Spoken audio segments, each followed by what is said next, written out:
my name's Weston Brandon. I'm making it a point to get out and share my story a lot more. That's why I'm here. So thanks for having me. Of course. The story that most people will recognize first off is my story of losing my wife when I was 23. And it was 2 weeks after she gave birth to my son at only 26 weeks. Now he was super tiny, fit in my hand. Tiny baby. And at the time we were living in Texas, just north of Dallas. And she had what's called an incompetent cervix, which sounded pretty judgmental to me at the time, calling it that. I was like, but basically what that is she dilated but didn't go into labor. Okay. Right? Basically just the door opened. And so her OB and the doctors are like, baby can fall out and, and you need to go on bed rest so you can keep this baby in there. Right. Okay. Because the biggest thing with babies, one of the very last things to form in fetal development is their lungs. So it was the biggest thing that they were worried about at the time was his lungs. But our story on like how we met and everything is also, it's a funny story. I had just gotten back from serving a mission for the Church of Jesus Christ of Latter-day Saints. And I had been home for 6 months or so, and I had signed up to go do door-to-door sales for pest control. I was going to Colorado. And I'd been going on dates here and there, and I decided, I was like, well, now that I've signed up to go peace out for 4 months and go sell some stuff, I'm just going to stop going on dates until I get back from that, because I don't want to like trip and fall into something that I'm just going to say, never mind, and leave for 4 months, So I tell my mother this, and she's like, yeah, we'll see about that. I'm like, no, I'm not doing it, I promise. And then I was actually at one of the local church buildings for a meeting and was coming out, and there were some people they have a gym in there, and they were playing volleyball. And I loved playing volleyball. We played it a lot as youth in our church. That was like, for some reason, our youth group liked volleyball more than most of the other youth groups. Like playing basketball was usually the thing, but we played volleyball. And so then these people were in there playing volleyball. I was like, oh, it's been a long time since I've done that. This is kind of fun. Maybe I should. Now I'm going to go home. Like, I'm tired. It's like, I've been up super early in the morning working, And I go out there in this church building. There's like 2 sets of double doors, like a breezeway in the middle, right? And I go out the first set of double doors, and it hits me. Spirit tells me, you need to go play volleyball. And I had experiences plenty of times on my mission where God had told me to go down a particular street or talk to a particular person. I had made it my life for 2 years to try to connect with God and connect with other people about, God and teach them about Jesus and stuff, and had the coolest experiences doing that. So then I wasn't unfamiliar with when, that still small voice had kind of come out of nowhere to tell me to do something. So when it came through and said, go play volleyball, I'm like, what? I never had one like that before. Yeah. I've been told to go knock on this door or walk down this street is what I was used to. Mm-hmm. So I kind of sat and kind of had this battle in my head. I'm like, was that? Now I'm gonna go home. So then I go through the first set of double doors, go to the second set of double doors, about to open them, and it hits me even harder. And the words that stuck in my head was, "You deserve to play volleyball." I'm like, that's the weirdest message that I've ever got, but okay. So I flip around and I go into this gym, and obviously I didn't know at the time, but my wife's in there. She's playing volleyball, and I played baseball for my whole life and kind of had a thing for softball players, of course. And I recognized that she probably played softball because when it was her turn to serve, somebody threw the volleyball at her harder than you should ever probably throw something at a woman. And she caught it like it was nothing. And maybe the way that she did it, I was like, oh, I think she played softball. So then I'm like paying attention, and but I also at the same time, I'm like, I'm here enjoying this, but I'm like, no, I made a commitment. I'm not doing this. But for some reason, I'm just going to hang out in here because I feel like I'm supposed to be here. And so that game gets over, and I join a game, and we're playing volleyball for a while, and then after a while, she starts talking to me, and then she starts flirting with me like super hard. Like she ended up on my team, and I'm sitting there standing there. She comes up, like starts kicking my foot, and like, how are you doing? What you doing? Yeah. And I'd never had anybody do that to me before, even in high school, before I left on my mission. And so that was super weird. I didn't really know how to handle it. So I was like answering her questions and wondering what was going on the whole time.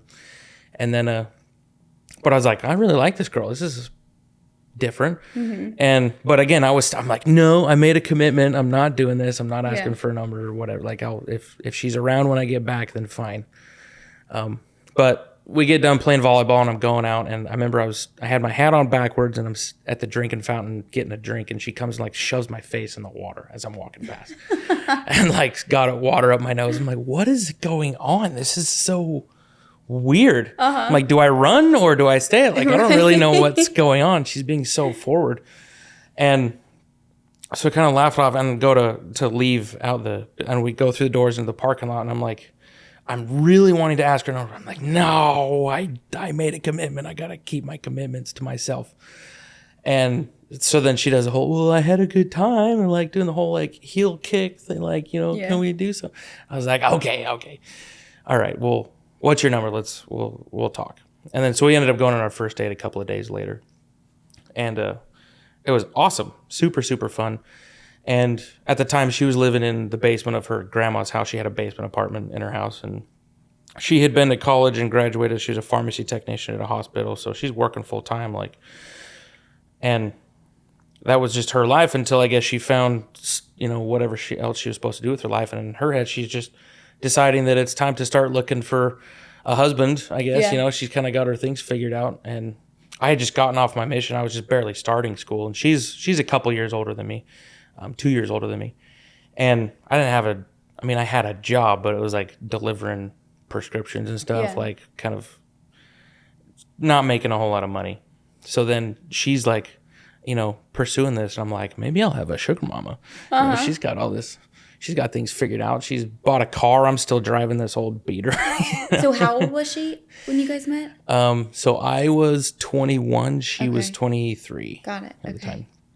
And so after our first date, we go to, I go to drop her off back at her place, at her grandma's house, and drop her off on the porch and give her a hug, and I like go to pull away, and she like doesn't let go really, and I'm looking at her and I can tell like she wants to kiss me really, really bad, and I've never experienced anything like this before, but the way she's looking at me with like the puppy dog eyes and stuff, I'm like, so I'm like whatever, and I just ended up kissing her and then telling her goodnight, and I leave, and then as I'm driving away, I'm like, you idiot, what are you doing? You're gonna leave. Like you made this commitment, and now you have to go admit to your own mother that she was right, which I don't want to do. And so I was like, well, I had done things in high school that I wasn't proud of. I had issues with pornography and just a bunch of just high schooler stuff, and I didn't feel like I'd kicked most of those, but I was like, in our culture, like that was really frowned upon, and I'm like, I gotta talk to her about some of this stuff, make sure that she knows exactly who she's getting into things with, right? And make sure that this is okay. Because also, like, if we are gonna do this, I'm gonna be gone for 4 months and do this like long distance thing for the summer, and I'm like, we gotta know who we're dealing with. And I felt really strongly that I kind of felt God was telling me to do that. So I call her back and I'm like, hey, we gotta talk. And she's like, okay, whatever. So she's kind of weird. So I probably like stirred all these thoughts in her head, like, oh, what did I do?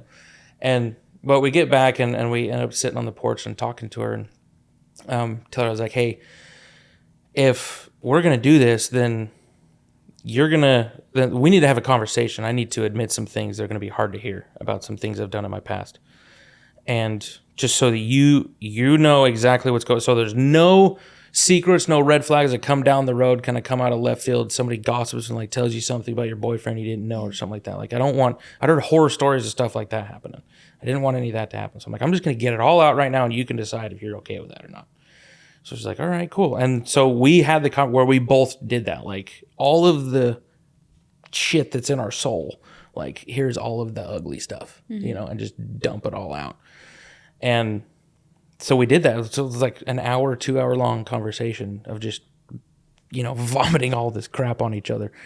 And by the time we kind of got everything out on both ends, it turns out it was pretty heavy on both sides, which made me feel less crappy. But by the time we were done, like neither of us was running away. We're like, okay, well, now now we know more about each other than probably like anybody else anywhere Yeah. does. And It we've like only known forms each a other. different connection too. Yeah, it does. And it's like we know more about each other than anybody else, with the exception of maybe a couple people, does, right? And so we ended up actually we hopped in the car and took off somewhere else and ended up sitting in, I'm from Utah. I don't know if I mentioned that for your podcast. In Utah, we're Mormon, LDS, whatever spin word you want to use for that. And in our church, we have these places called temples that are different than regular meeting houses. And we don't even use them on Sundays. Those are places for us to go perform ordinances for ourselves and on behalf of other people that have passed on, so they have the opportunity to accept those if they want to. That's one of our beliefs. And so we're like, let's just go sit in like the parking lot of the temple, where we had our own personal cool experiences with God and felt really close to him there. So let's just go up there and hang out there. For some reason, we kind of felt drawn to that. So we went up and I can't remember whose car we drove up there. Just went up there and just sat in the parking lot until like 2 or 3 o'clock in the morning, just looking at the lights shine on the temple and just talking about like life, like what we want to do with ourselves and all this kind of stuff. I'd never had an experience like that before. And after that, I was like, well, freak, if it keeps going like today did, then I'm probably going to end up marrying this girl. Now, we didn't talk about it then, of course. I didn't just like propose to her right there. Yeah. But that's kind of where I was like, if this continues, because now like there's nothing else that I'm worried about her finding out about, because I just got it all out, and hopefully vice versa. It seems that way. So I'm like, I don't really know what else other red flags could come up. Unless there's a mental illness we don't know about that's going to pop out of nowhere. Maybe we should give us some time to see if that happens. But I ended up proposing to her 3 weeks later, and we'd spent like every day together. And we got married 6 weeks after we met. Super fast, right? I love it though. And it's just like a fairy tale story, And the way that we got married was actually a whole other funny story in and of itself. Because we got married on April Fool's Day in Las Vegas. And we didn't tell anybody except our parents. Her parents and my parents were in on it. They came down and we just did it at the Clark County Courthouse.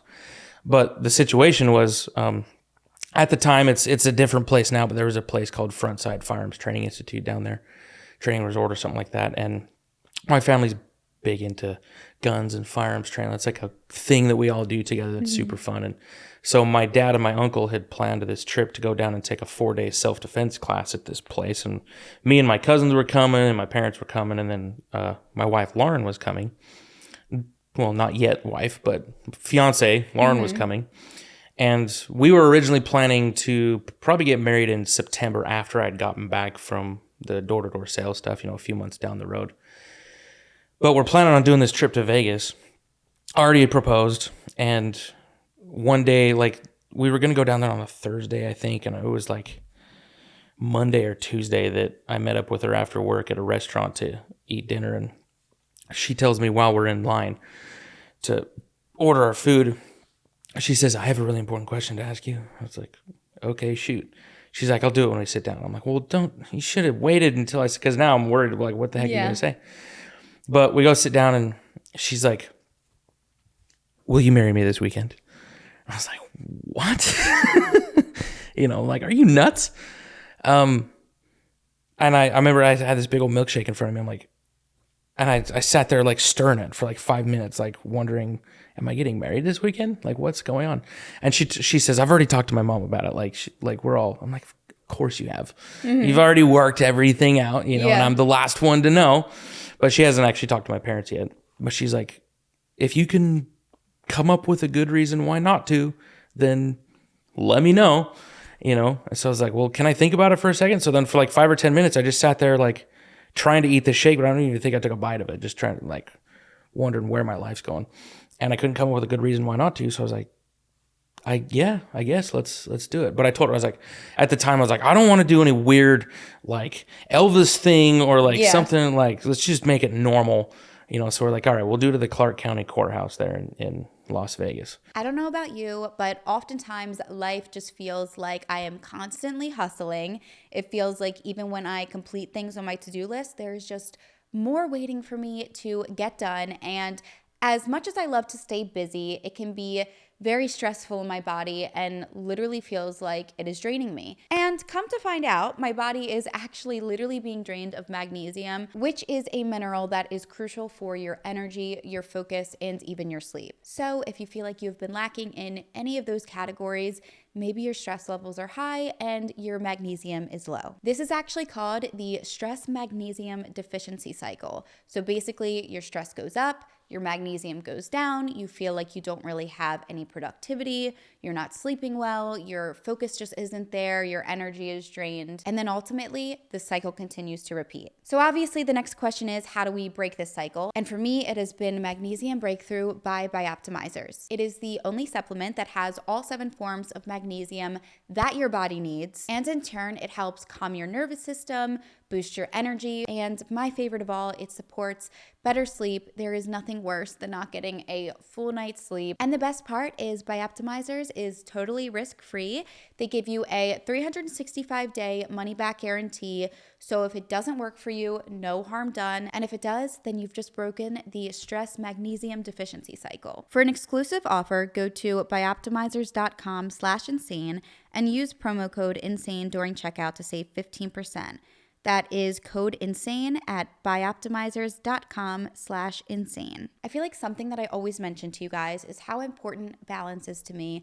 And sometimes, as I'm sure you guys can relate and know, when stress piles up, it just feels like everything is off. Your sleep is off, your focus is off, your energy just isn't there, and you don't feel like you are productive overall like you want to be. So I wanted to share my newest secret with you guys, which is the bestseller bundle by Cured Nutrition, which has been giving me support both day and night. You may be wondering how they are supporting me both day and night.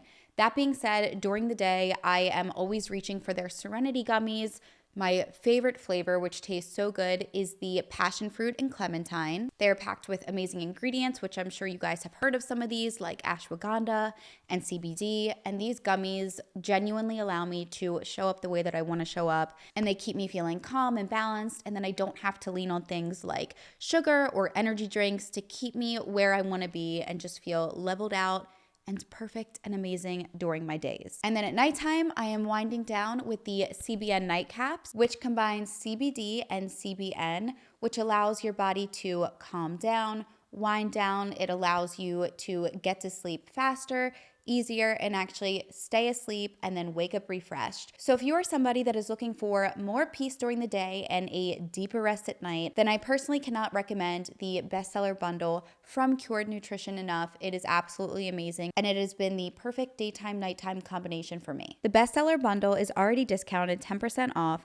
plus the code stacks an additional 20% off. So you can stack my 20% off code INSANE on the 10% off bestseller bundle. Just go to curednutrition.com/insane and use my code INSANE to save a total of 30% off the bestseller bundle. Okay, so I just moved into a new house, and if any of you have moved before, then I am sure you can relate to all the new fumes, the smells, whether it's new paint, new furniture, chemical fumes. If you're moving into an older house, maybe it's some dusty air vents. Overall, we just don't know what we're breathing in, and that's why I decided to get Jasper. And let me just tell you, I am literally obsessed. And this is not just some cute air purifier that I got for my house. This is a medical grade air scrubber, which means it is not just filtering the air, it is actually scrubbing it clean. So anything like smoke, mold spores, VOCs, chemical fumes, all gone. It is scrubbing it clean, and now we can breathe some fresh air. And as you guys have seen, and I talk about them literally all the time, I have many animals in my home. So it actually makes me feel a lot more comfortable and safer knowing that the air I'm breathing in is clean and safe for not only me, but also my amazing fur babies. So that being said, if you want to try Jasper, they actually gave me a code for $300 off. All you have to do is use code INSANE at jasper.co. That is insane, INSANE, at jasper, JASPR.co for $300 off. And I promise you, you will not regret it. Your air will be scrubbed clean, fresh, filtered, and you will feel a lot more safer and comfortable in your environment too. And now back to the episode. So and that was on April Fool's Day that we ended up doing that. So we tell my parents, and my mom's all for it, and so they all make plans to come down there. And we go to this self-defense training class, and I think we ended up getting married like a day or two into it. And when we're going down there, my uncle was giving us a hard. He was trying to convince us to get married while we were down there, and of course we didn't tell him that was the plan. And my wife was borrowing a firearm for the class of somebody's. She didn't have her own. Most of the rest of us had our own. And so he knew that, and he's like, hey, tell you what, if you guys do it while you're here, I'll buy her own. And we're like, that's like $700 right there. And I'm like, no. But now in my head, I'm like, crap, now like we are going to do it. You know, I don't want him to. But we're like, no, we're not going to, whatever, we're not going to do it. So we do it. And then show up at where we all gathered for this class, and we're wearing wedding rings. And he's like, are you kidding me? You guys actually did. Are you kidding? Are you faking it right now? Right. We're like, no, we actually did it. And like show him the marriage certificate and everything. He's like, why didn't you invite me? We're like, we already had it planned. It was just us and our parents. He's like, well, now I got to go buy her a gun. We're like, no, you don't. We already planned it. You don't have to do that. But he's like, no, I'm a man of my word. So he did. When we were done, he bought her own gun as like, that was her wedding gift, was this little handgun, you know. It was just hilarious. And so fast forward, we go out and do the door-to-door sales, and I did pretty well at that. I was number 2 rookie in our company, and it was really rough at first because she would go back to Utah. I was in Colorado doing it. She was on a 7-on, 7-off rotation with her job. So she'd come back and then come out and then come back. And so being newly married, and now I'm absolutely in love with this person, that was just emotionally rough to like have that tough. dynamic there. So get done with the summer. I'm like, yeah, I don't want to do that again. Like, was successful, made some money, but I'm like, let's get a normal job. And so I transitioned into a different sales job that was selling mechanical engineering software. And that gave us the opportunity to move to Texas because they had an office out there. Okay. So we decided, let's go plan our own routes. And I mean, house prices are nuts now, but this is back in 2019 before they really ballooned. And I remember in Utah, we're looking at townhomes for like $275, $285. Mm-hmm. And we're like, no, that's too expensive. Which thinking now, I'm like, you idiot. I know, right? Because now they're like double that. And so we move out to Texas. We're like, let's go rent something, and then maybe we can look at buying a house that's cheaper or something. And so we move out there, and I'm working. I had been working at this job for a while by the time we moved out there, and started doing really well at that. They had these goals like President's Club. If you hit certain revenue numbers or whatever, then it's basically how you get a promotion to, you know, at the time I was referring sales opportunities to the outside reps, and then hit President's Club. We got our Hawaii trip, and then I got promoted to have my own territory that was like mine, that I was the rep for. And that was like the whole goal. I was like, okay, now that I have this, the amount of money that I should be making should like double. It should be a lot more. So like things are going the way that we've planned. You know, we got a house that we like. We got everything set. She's got a really good job, works with awesome people down there. And we decided that, you know what, it's time to start a family. So it took a few months, but she eventually got pregnant. We found out we were having a little boy. And, you know, at 20 weeks having that ultrasound and find out. Actually, no, we didn't even do it with the ultrasound. We did there's a genetic blood test you could do where you test for genetic diseases or deficiencies or something, but they can also get the gender of the baby out of there. And I remember we got a letter back with the results from that, and we opened it on Zoom, and she thought she was having a girl. She was so sad that she was having a girl. So then when she found out she was having a boy, she's like, I'm having a boy. Are you serious?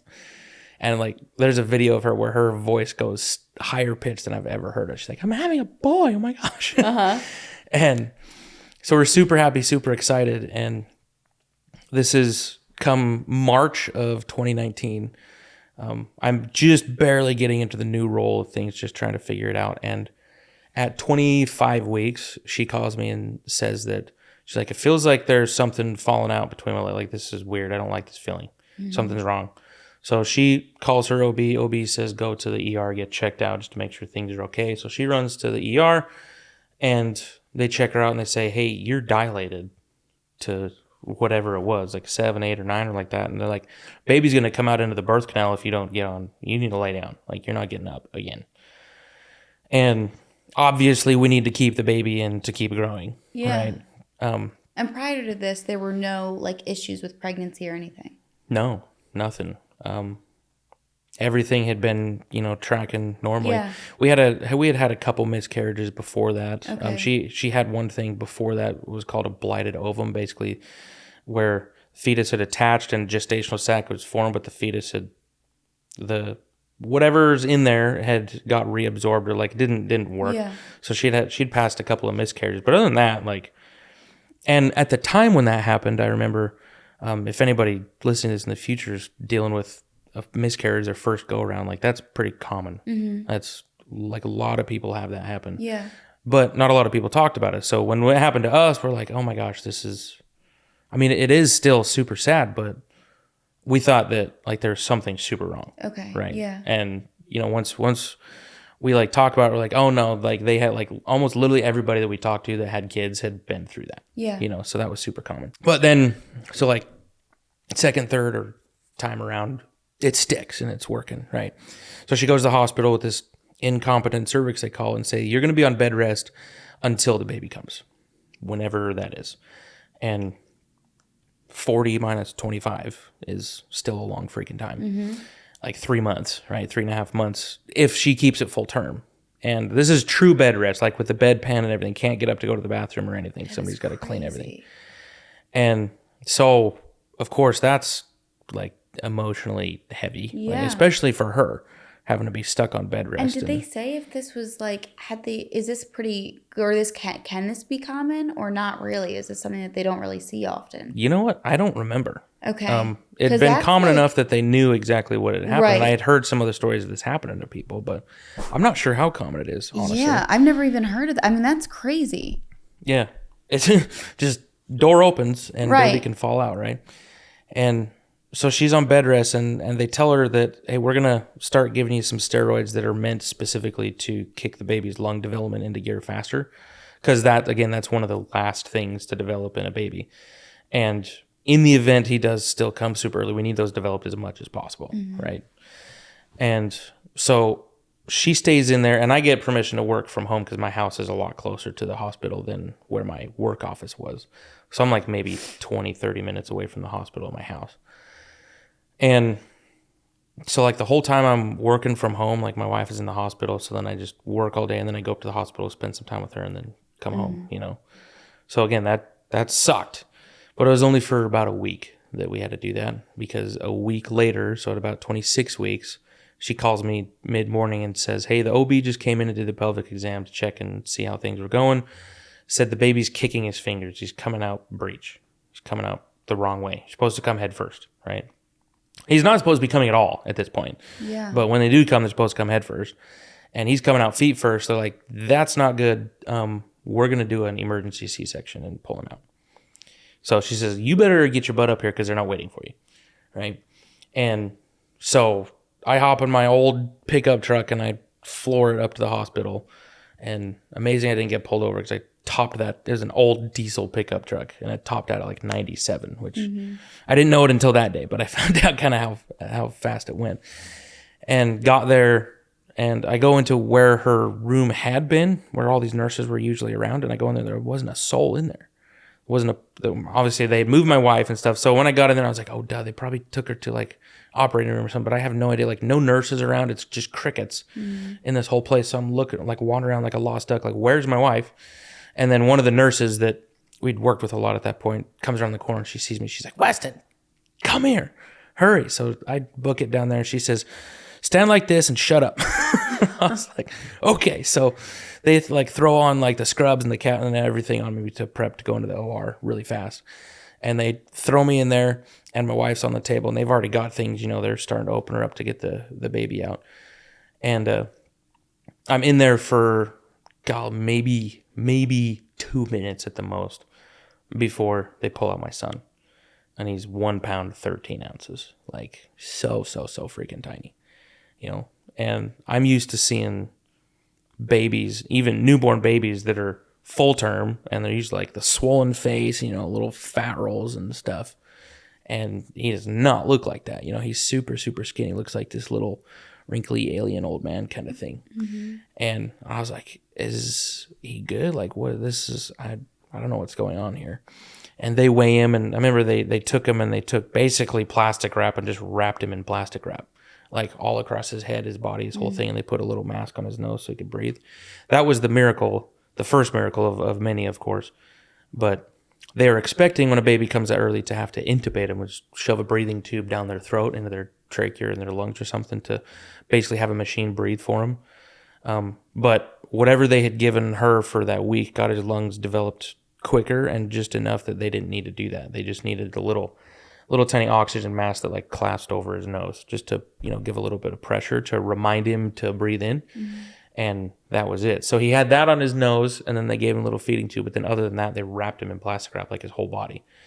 I'm like, what is that for? They're like, it's to help him keep warm. He needs to, he's not really able to maintain his own body temperature at this point. So we have to monitor it for him, So they take him into the NICU, and there's a little incubator. And they said, we're going to run a couple tests really quick, make sure there's nothing else weird going on. As long as everything else looks fine, then, 10, 15 minutes, we'll come get you and you can come in and see him, And so they do that, and all the tests go good. Like, they don't see any other issues with him. He's, other than being super tiny and super early, he's fine. It's incredible. So they let me go in there, and I remember looking at him and not really processing what's going on, because you got to think from my perspective as her husband and as this little guy's father, I hadn't felt him move at all. Yeah. It's still too early to feel that. And, so obviously I believed her she was pregnant. Like, she was starting to show there was something going on, right? And I'd seen the sonogram, been there, heard the heartbeat and everything. So kind of in here that it's happening, but I don't, there was, it hadn't really set yet. Whereas my wife had all these experiences, she could feel him, and, she had a relationship with him. And that's what's, I think, is so beautiful about, becoming a mother, is that you have such a bond with this person that you grew inside of you, that I don't, just being a man, biologically, I can't do that. There's nothing I can do about that. You know what I mean? So, and I remember looking at him and I'm like, this is my kid.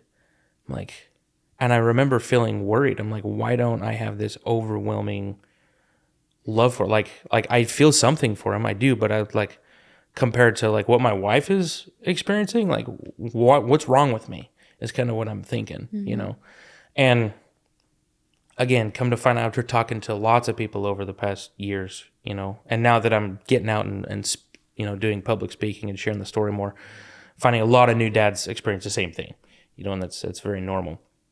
But also, now that I've remarried and had 2 more kids that did go full term, that's also very different, because by the time they're born, I have been able to see and feel them move and talk to them. Yeah, it gives you more time to... It's a little bit different. Yeah, take it all in. Yeah.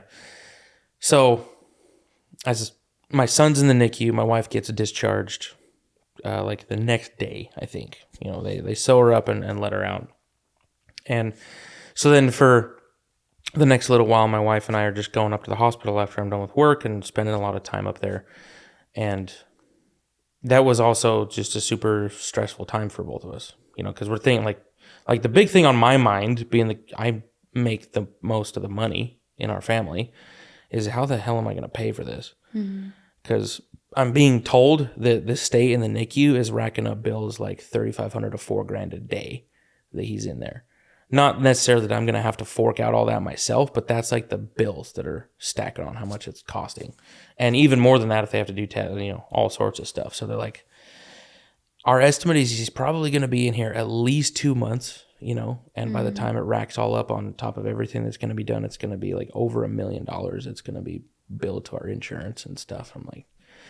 So I'm essentially shitting my pants about that. It's stressful. But of course, with insurance, there's out-of-pocket maxes. So we're working with all those numbers. I'm like, okay, it's going to be stressful, but we're not going to die, right? There's things. And then he also, because of his birth weight in Texas, if any baby is born under 2 pounds in the state of Texas, they automatically qualify for Medicaid for the time that they're in the NICU. So then some state funding can apply for the hospital stay too. So there were other helps that were coming. I was like, all right, we're not going to drown completely. It just might take a minute to pay it off. But then my wife started having these episodes, walking up to the hospital where she'd be a little bit short of breath. And she's kind of playing out. She's like, I've gotten fat while I'm pregnant, and I need to, just have a thing to catch my breath. And So we're like, all right, whatever, take your time. And she was on anxiety medication even before she was pregnant.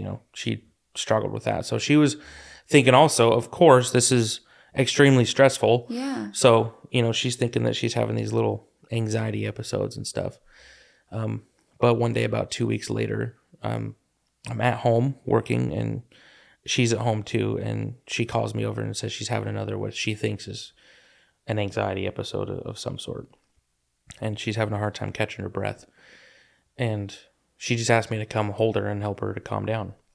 And unfortunately, she was never able to catch her breath again. It just got progressively worse over the next few minutes. And I held her in my arms as she passed away. And I ended up having to do CPR on her until the EMT showed up. And to put it lightly, that sucked.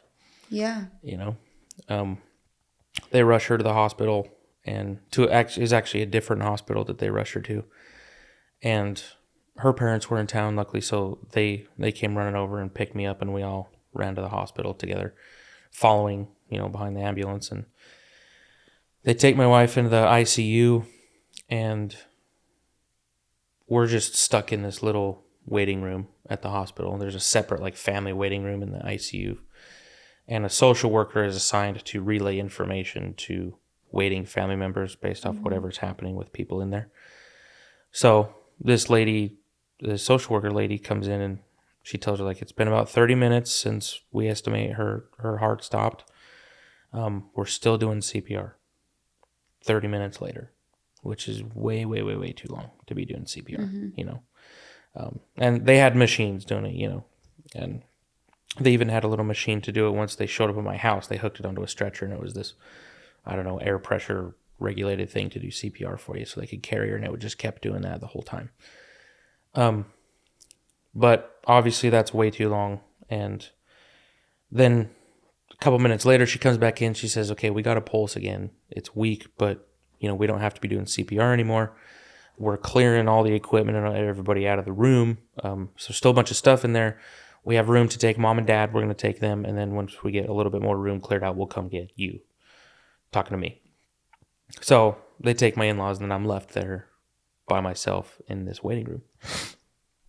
And that time, that moment in the waiting room was where everything, I mentioned I had served a mission for 2 years teaching people about Jesus and trying to share with them a message of the restored gospel. And I thought I still did believe that I knew what was true and what wasn't. A big thing we believe is in something called the plan of salvation, which is essentially the whole reason that we're here. What's the plan? What happens after we die? Those kinds of things. And, in Christianity, we believe we're all going to be resurrected because of Christ's sacrifice for us, right? And in that time by myself in the waiting room, that was heavy on my mind. Just the general, is that real, right? I didn't realize that's what was heavy on my time in the moment, because my mind's going, everywhere, a million miles an hour. Can't even track my own thought processes. But I knew in that moment, I was like, I need God to talk to me right now. And he'd always done so either through music or through getting into the Word. And music felt kind of weird in that scenario. But on my phone, I had an app that had scriptures, had the Bible, and has a Book of Mormon, and then some other stuff on there. And so I was like, I'm just going to open the app in general and start tapping and see where it shows up, whether it's in the Bible or some magazine, or I don't even care where it's going to open up to. I just need to hear him say something. And I remember kneeling down and praying and telling him that, if I have ever needed you to talk to me at any point in my life, this is the moment that I need to hear something. And I didn't really say it very nice, because I wasn't happy, with him about this whole scenario. But I start tapping, and I close my eyes, I'm tapping on my phone, and then I open, and it's got a chapter and a verse pulled up, and it's in the Book of Mormon, and it's Alma chapter 40.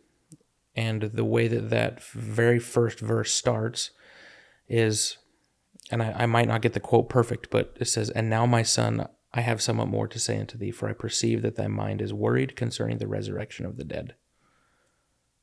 And when I read that, it hit me like a ton of bricks. I'm like, yeah, that's obviously that's big on my mind. And so for the next few verses, as I'm reading, it's like the next thought that I would have, the next question, the next worry would be answered in the very next verse, and I continued doing that multiple times throughout the rest of, for the weeks and months following this, where something in the Bible would jump out and smack me. It was like God talking to me, tell me what I need in that moment.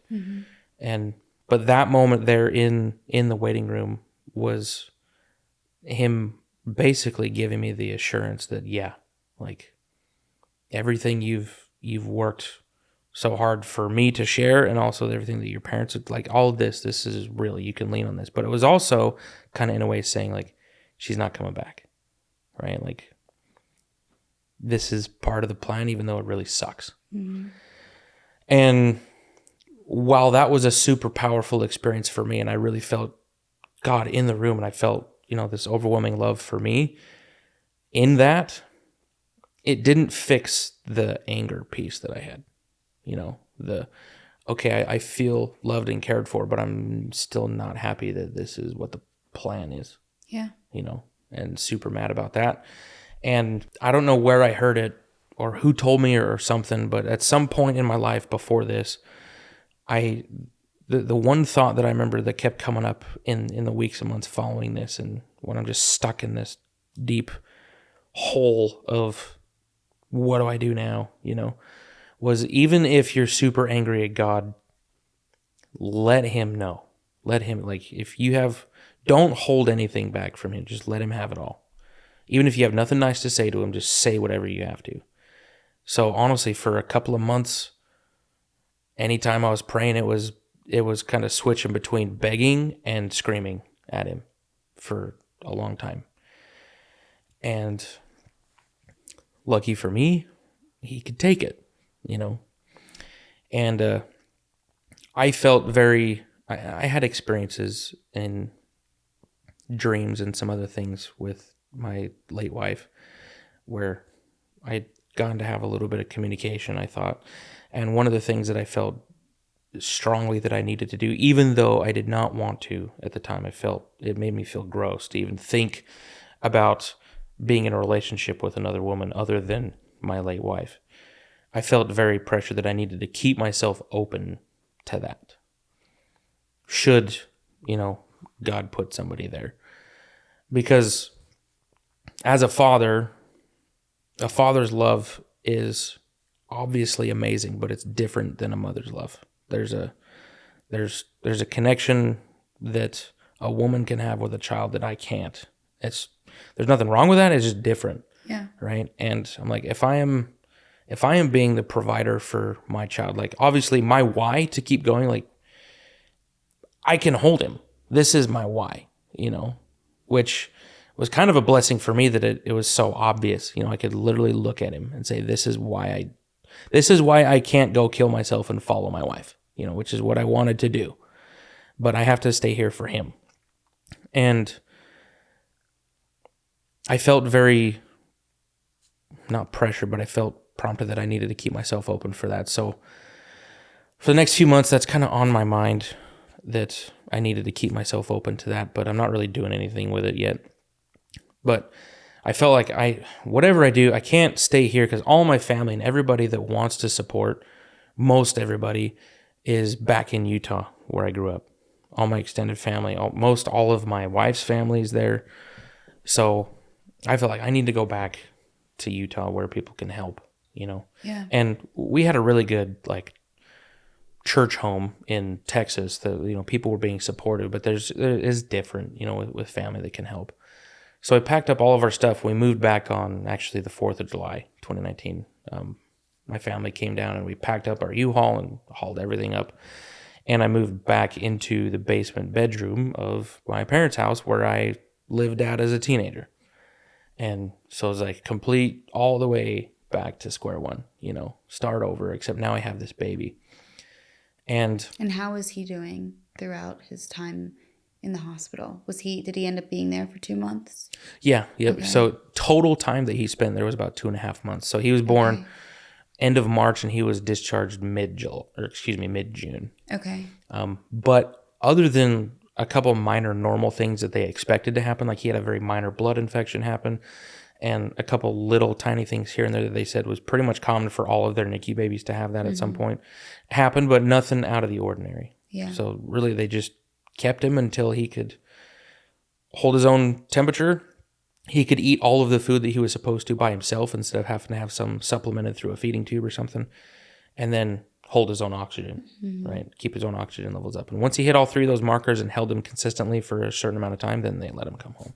And I'm sure that was so difficult in like ways that I feel like words can't describe, of, you know, after losing your wife, of then having to pick back up of like what I feel like you guys were doing together, like visiting your son there. And, you know, this routine is just like, it's like confusing. It's like, now what? You know what I mean? It's like you keep visiting your son who's in the hospital, but now it's just without your wife. Yeah. I basically lived in the NICU with him for 2 months, you know? And I can't even say that I was even there the whole time, because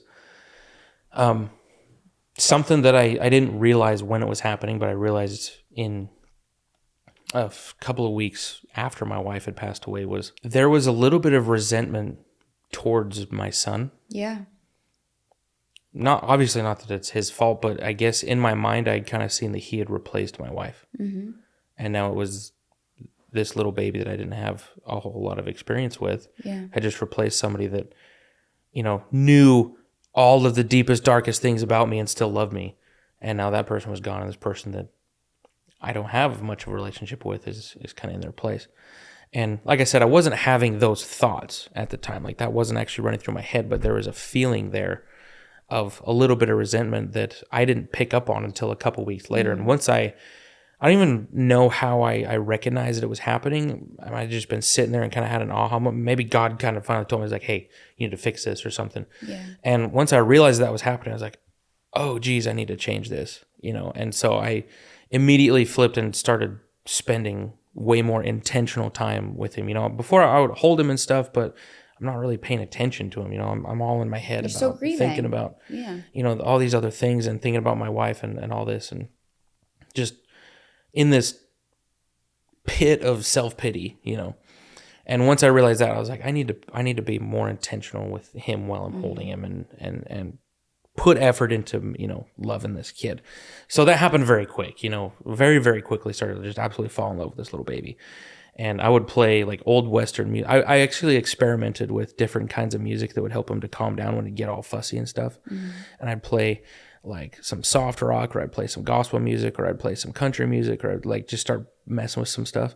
And most of it didn't really have much of an effect, but when I would play old Western music, like Marty Robbins and Chris Ledoux and stuff, when I would play the old Western and older country music, then he would calm right down. That is funny. And I was like, this little 30-week-old baby has preferences in music. Right. You know, I'm like, wow, that's kind of cool. And so, yeah, just having an experience like that and learning about him and things, you know, I immediately built that relationship up pretty quick. And, you know, he's like my best bud today, you know, and he's 6 now. And still no health issues really. Like he gets sick probably the least out of my other kids. Yeah. And he was the one that was super early, and they all went like normal full term, you know, other than he's 6. So he has a little bit of an attitude. And my wife that I'm married to now, he gives her a lot of crap, but he's 6, you know, he's just a normal kid. Yeah. But when I come back to Utah initially with him and move back into my basement bedroom in my house, one of the things that I realized was difficult for me, again, more looking in hindsight, that of course, there's a lot of anger there still, right? About lots of things. But one of the things that I realize a lot of this doing therapy, right? So if there's any men out there, Men's Mental Health Awareness Month is this month. And so if you need to talk to somebody, do it. I feel very, very passionate about that. But one of the things that I realized was that one of the things that I lost, that I was kind of grieving in a way, that I was angry about leaving or losing, was a big piece of what I felt was my freedom. Because, I mean, when this happened, I'm 23. And as far as I know, your brain doesn't fully develop until you're like 25 or something, right? At least I think, something like that. And so I'm still, for all intents and purposes, I'm basically still a kid. Even when I was married, I was single, making the money. We were just partying and having a good time, And then all of a sudden it just completely shifts. And now I'm back home again in a house that's not mine. I'm used to having my own space. Yeah. And now I'm having to ask my mom for permission to go out again, because if I go out, somebody has to watch the baby. So I'm like, hey, can you watch the kid? Or So I basically kind of felt like really rewind all the way back to like being a teenager again. And basically kind of sort of had a curfew a little bit, because my mom's or anybody that's watching, my dad or grandparents or somebody that's watching the baby, like I got to be back within a reasonable time to pick up my kid from them. And so there was a piece of the childish thing that was still in me that died really quick, that was still fighting. And this all of a sudden overwhelming responsibility was rough to get used to when it first happened. And so then I mentioned that I had felt prompted I needed to keep myself open for another relationship, right? So I downloaded a dating app, and the dating app was called Mutual. I don't even know if it's still a thing or not anymore. It probably is, but it's this app called Mutual. It's basically Tinder for people in Utah, is kind of where it was made, So there's a bunch of different dating apps that I tried a bunch of different ones of. But the one that I ended up meeting, the woman I'm married to now, was on Mutual. And the reason I used it was because when I first, on the dating profiles, I was struggling for a little bit. I was like, do I put information about what happened? Do I not? Like, how do I was like, you know what? I don't want that to be a surprise. So I'm just, in as much as the character limit will allow in my bio, I'm just going to put like, hey, this is a story. This is where I'm at. This is pictures of me and my son, because we're a package. Yeah. So. Right. Don't swipe if you're not in it forever. All of it. Yeah. Yeah. So I was like, I don't want anybody that's just looking to hook up or play games. I'm not interested in that at all. So I put all that in the dating profile. And again, so my son's born in March. My wife passes mid-April, and this is like end of July that I'm doing this. So it's fairly quick. But again, I'm feeling a pressure and a push inside, even though I don't want to do it. I'm feeling like I should for some reason. So I'm like, all right, I'm just going to do this. And so I start swiping, and I'm swiping no. Like, go through the whole region. Every single woman in this app, I just say no to. And I get to the end, I'm like, well, shit. Like, and I realized, even when I got to the end, I realized, like, you know what? The only reason I said no is because they're not the person that I'm looking for. The person I'm looking for, I'm not going to find here. So I got looking in there, and luckily they had a premium version where if you paid like $20 a month or something, it would tell you if somebody swiped on you. So then you could just look through only the people that swiped on you. I was like, take my money. I don't even want to spend any time on this app at all. So I paid for the premium version. Then I turned notifications off because I didn't want to get notified for a minute, and I just left it for a few days. I don't know how long. But my son, the NICU gets him on a really consistent schedule. So like every 3 hours on the dot, he wakes up to be fed, because that's the kind of schedule that he's on. So it's like 2:00 in the morning. He wakes up screaming, needs to be fed. And I'm there feeding him, and I'm looking at my phone, and I kind of feel like I need to check that. I'm like, I don't want to. It's like, no, you need to check that. I'm like, I don't want to. No, you need to check that. I'm like, fine, all right, whatever. So I finished feeding him, and I'm about to lay back down, and I grab my phone. And I open it up, and I go into the app, and, there's no notifications because I disabled it. So I'm like, we'll see if anybody's in here, it's either going to be somebody that's batshit crazy or it'll be someone that's very highly emotional, intelligent, and doesn't want to play any games either. Yeah. Maybe somebody who's been through some stuff. So I'm like, how do I tell which one it is? But again, this is before I even open it. I'm like, I don't even know if anybody's going to even want a piece of this. Right. And so I open it up, and there was like 4 or 5 that had swiped. I'm like, that's surprising. Okay, well, now I need to decide if filter through crazy or if they're cool. And so I just send messages out. And this is like 2:00 in the morning that I do this. And I send a couple messages out. And my wife that I'm married to now is one of them. And if you ever talk to her, what's funny is she says she doesn't even remember swiping on me. She doesn't remember seeing it. Yeah. Nothing. And I was like, oh, thanks. That's right. But she sees my message later, and we start talking. she had been in a previous marriage before that was not healthy, that she had gotten out of and gotten a divorce. And then she had actually served a mission just like I had in Ohio. Okay. And then had come home and was going to school and working and stuff. And so given her background, she was not looking for games, right? And she had been on these dating apps for a while and had been going on dates. And the only people that she ended up matched with was people that just wanted to hook up and not have anything serious. And so she was getting sick of it. She'd actually deleted the app. And then the same day that I had, or within the same couple of days that I had made my profile on there, she had kind of felt God telling her that no, she needed to open that again. And so she told me that she's like, later, of course, she says she was kind of having this argument with God, like, no, like all the men on there are just wasting my time and stuff. And so she's like, so she kind of made this deal. She's like, I'll give it 24 hours. If you don't bring someone in 24 hours, I'm never getting on here again. And I guess somewhere within that 24 hours is when we got connected in there. And so I scheduled some dates with a couple of these different women, and my wife that I am married to now, it was the first one that I wanted to date with. Okay. And we went out to Texas Roadhouse for dinner, and we went and, at the time, hatchet throwing was like the big in thing to do. So we went and did that and went and got some ice cream and had a great time and learned a lot about each other. And I'm like, this person's really, really cool. I like her a lot. But before I had went on the date, because I was at least self-aware enough to know that I don't know where my mind is. Yeah. You know, I'm like, I don't know how good my judgment is right now. I don't know how good I'm going to be at reading people. I don't know. I don't feel like anything's broken, but I don't know. So before I went on this, I remember praying again, not super happy with God, so it probably wasn't a super respectful prayer, but I remember praying anyways and saying, hey, whatever you need Lauren for on the other side, whatever, I'm calling in some PTO, respectfully. And I would like her to come with me on this date and like tell me if she approves, kind of a thing. Like help me feel that in some way, because I don't want to make that decision with my mind. Yeah. And so same thing after the date's over and she's driving away, I just said out loud, I was like, well, babe, what do you think? And when I said that, the freaking feeling that I got inside was like, holy cow, like this fire lit in my chest. Like it felt like I got just punched.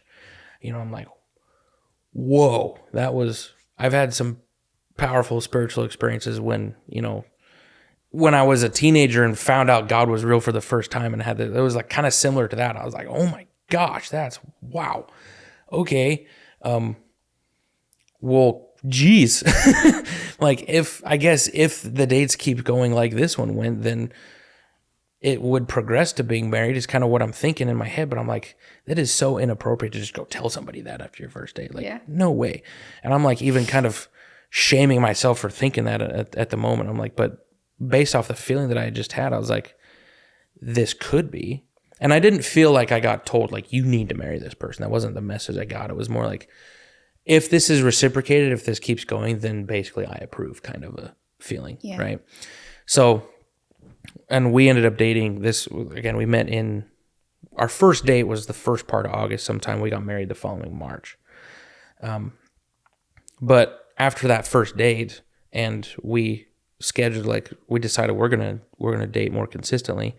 We decided that on our first date. So then I reached out to the other ladies that I had dates scheduled with, and I told them, I said, hey, I'm not here to play games. I don't want to waste anybody's time, but I found a direction that I want to pursue. So I'm going to respectfully cancel our date because I don't want to go jump into something that I have no intention of being open to a possibility with, right? And luckily, all of them were super respectful and very grateful for that. They're like, yeah, I'm not looking to hook up either. So thank you for not wasting my time. And bummer I wasn't the first one was kind of how a lot of the messages went. And so then me and my wife start dating, and she she basically moved in with us, with me and my family. And she took over, like, her mothering instincts and how good she was at that was like mind blowing. And she just attached to my kid. His name is Vance. She just attached to Vance and basically became his primary caregiver and took a lot of load off of my parents, off my family, and off of me, where, we had some help. And not that like she was just trying to be a freaking nursemaid or something like that, but like she just naturally wanted to take care like that. She's the best mother I could ever ask for my kids.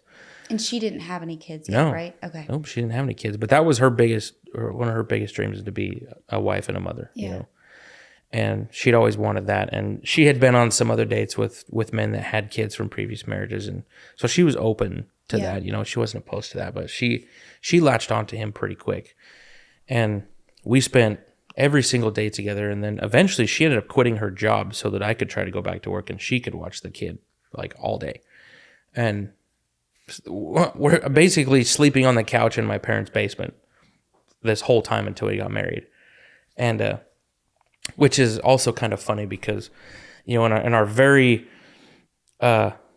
Christian religious culture, like you don't live together before you're married. It's kind of a thing that like we're taught, right? Yeah.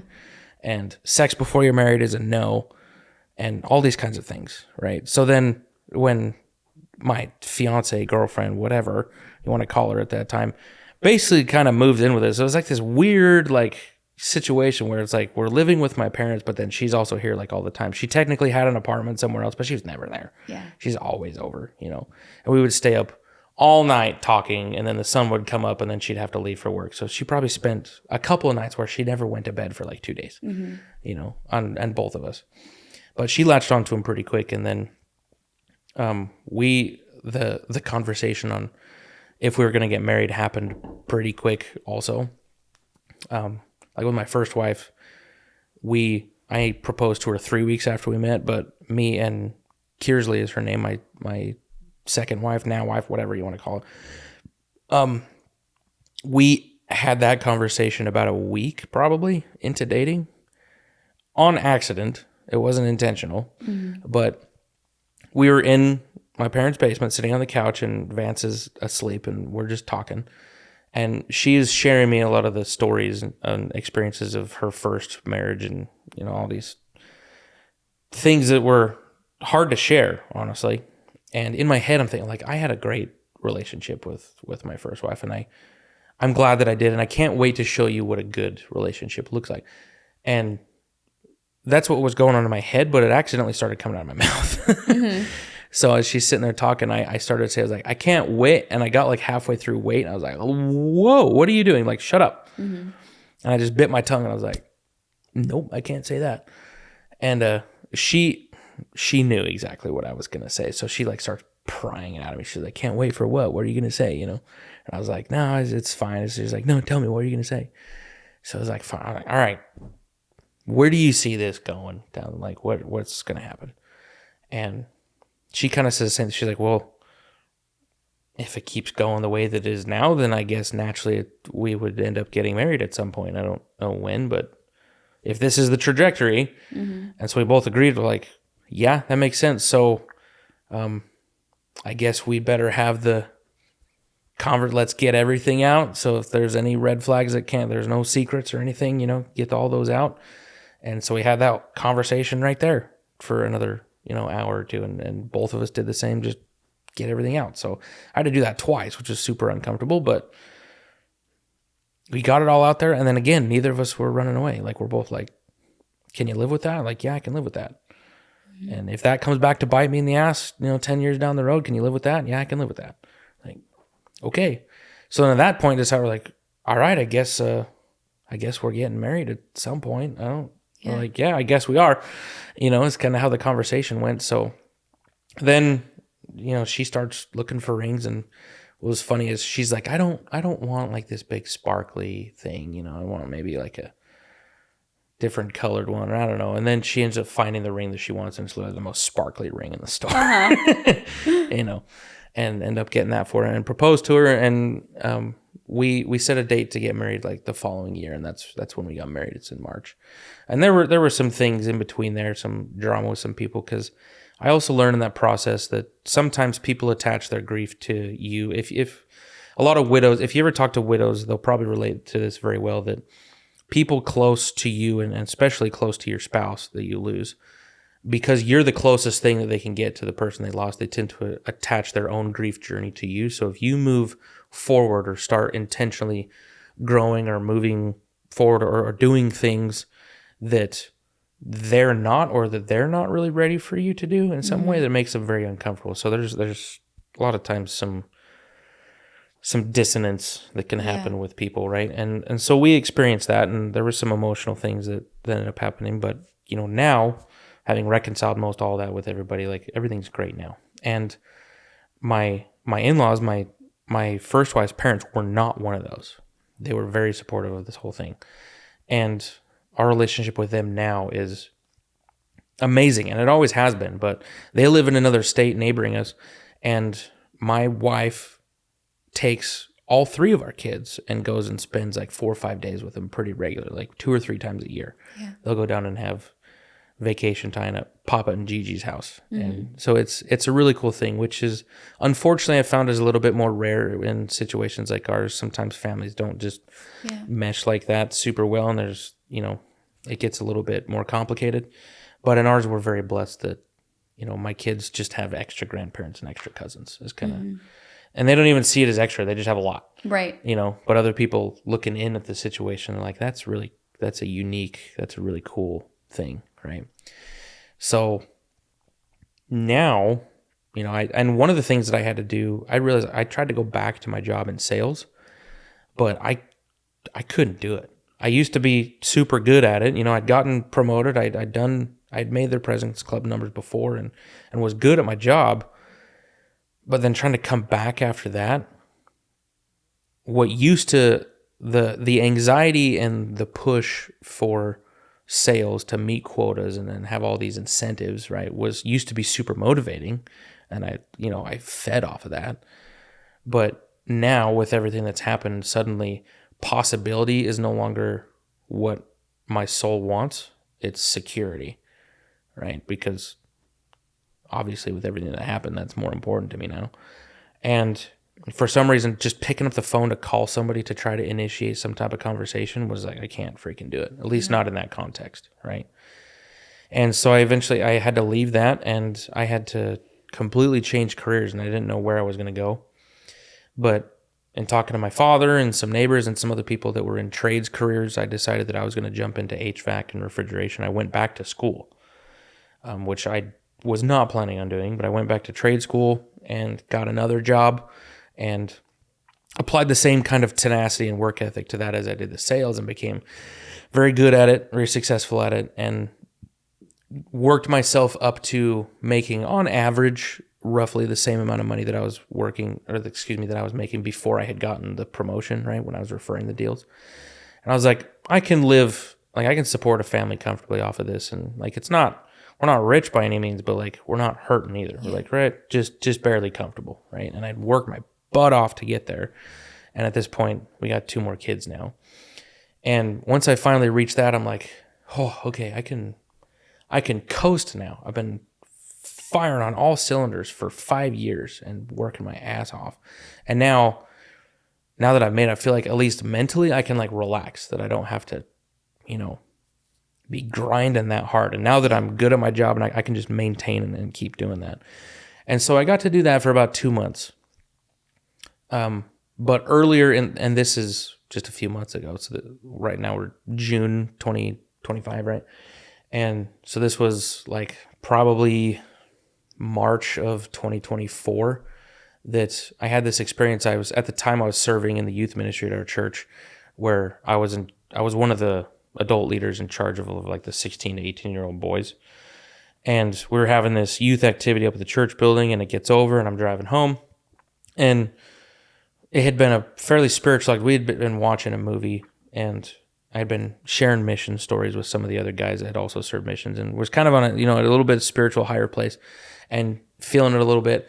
And then as I'm driving home, all of a sudden God comes out of nowhere, and I get this feeling rest on me that I'm going to ask you to do something that you're not spiritually ready to handle. Like, you need to get with the program. You need to be more intentional about your spirituality stuff.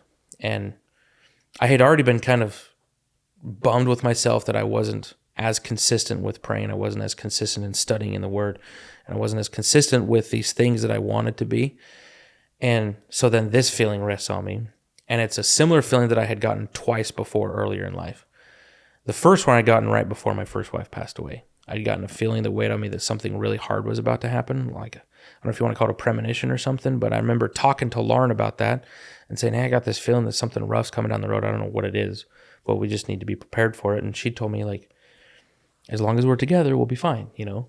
And then, well, then I wasn't fine because then we weren't together, you know? And then I had gotten another one was when I was dating Kearsley, that something rough was coming down, and we ended up having, you know, some drama happened before we got married that was really emotionally, especially for her, super emotionally rough. And it was for me too. And so then when I get this third one, but it's a little different this time. It's not a, something is coming that's going to suck. It's more like something's coming that's going to stretch you a lot. Yeah. Right. And you need to be ready for that. And so I get home and I walk in and I tell Kirsten, I was like, hey, do you remember those other like things that I experienced? And she's like, yeah, did you get another one? I'm like, well, yes, but it's a little different this time. This is kind of the feeling that I got, and I have no idea what it means. So we're like, okay, well, let's be more consistent about praying together and reading together and like doing all the things. And we're like, all right, cool, break. And didn't change a damn thing. You know, you just kind of stay in the same routine. Yeah. And for like the next 10 months, I'm thinking of this feeling that I had gotten, and it's weighing on me, and I'm feeling this pull, and I'm feeling this pull, and feeling this pull, like I'm supposed to be doing something, but I don't know what it is, and it's driving me nuts. And I finally reach in like probably like September or October, I finally get a raise that I've been working really hard for, and I'm at that comfortable place now. I'm like, oh, I can finally exhale, you know, and be okay. And I get to breathe for a second for like 2 months. And then in January, I'm getting done with a job in Utah. I was, the job that I do now is commercial kitchen equipment service. And I was working on the slushy machine at Costco where they have their frozen lattes and stuff. And I was fixing that thing in a town called Orem, Utah. And I gotten out of Costco and I come out of there and I'm driving and I go to fill up my work truck. I get done filling up with gas, and then the Spirit comes out of nowhere and says, you need to go see your mom. Like, out of left field. And I was like, oh crap, what's wrong with my mom? I hope nothing. So I text my wife, and I had already told her, I was like, hey, I'm on my way home. And then I tell her, hey, just kidding, I need to go see my mom. I don't know why, but I got a prompt, and you need to go there. And she's like, okay, yeah, go, whatever, you know, be home whenever you're gonna be home. So I book it up there, and my mom's fine. She's just doing her workout. Like, there's nothing's wrong.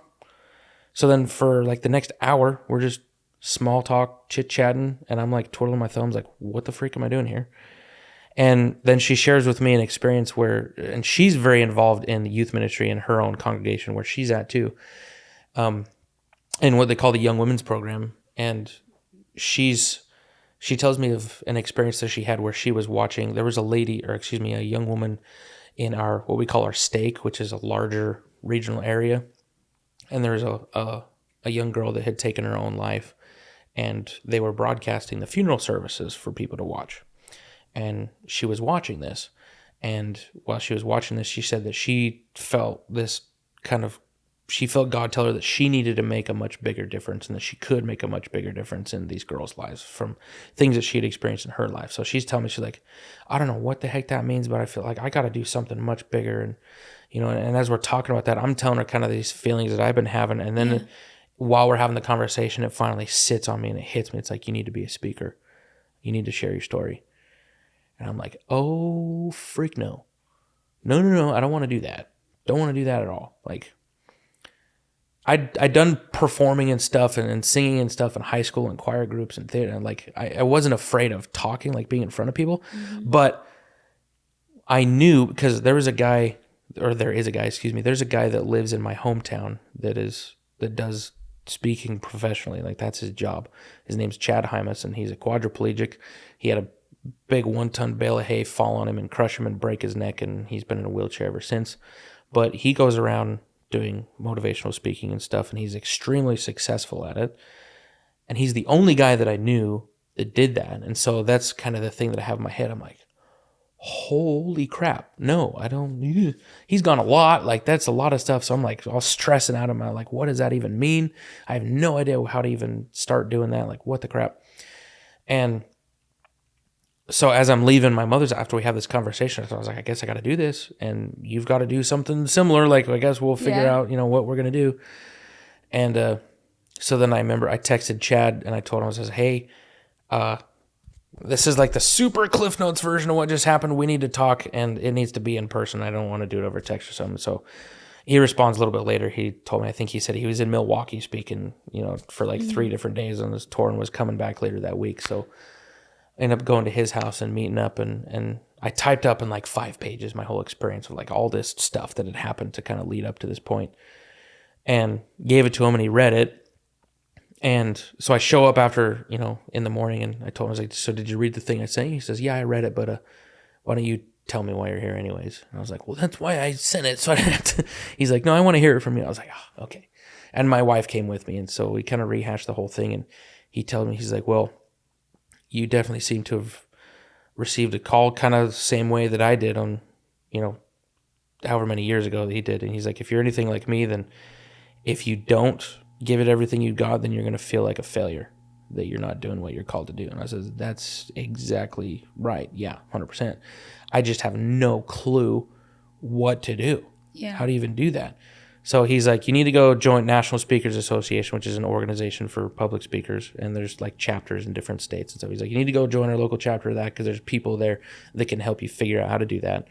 And then here's a couple names of some specific people that you need to get to know that can help with some things, and gave me a couple directions to start going. And so I was like, all right, I'm just gonna and sprint that direction, and I got connected with the lady that actually helped him get his first 2 books out. I think first 2 books out that he wrote.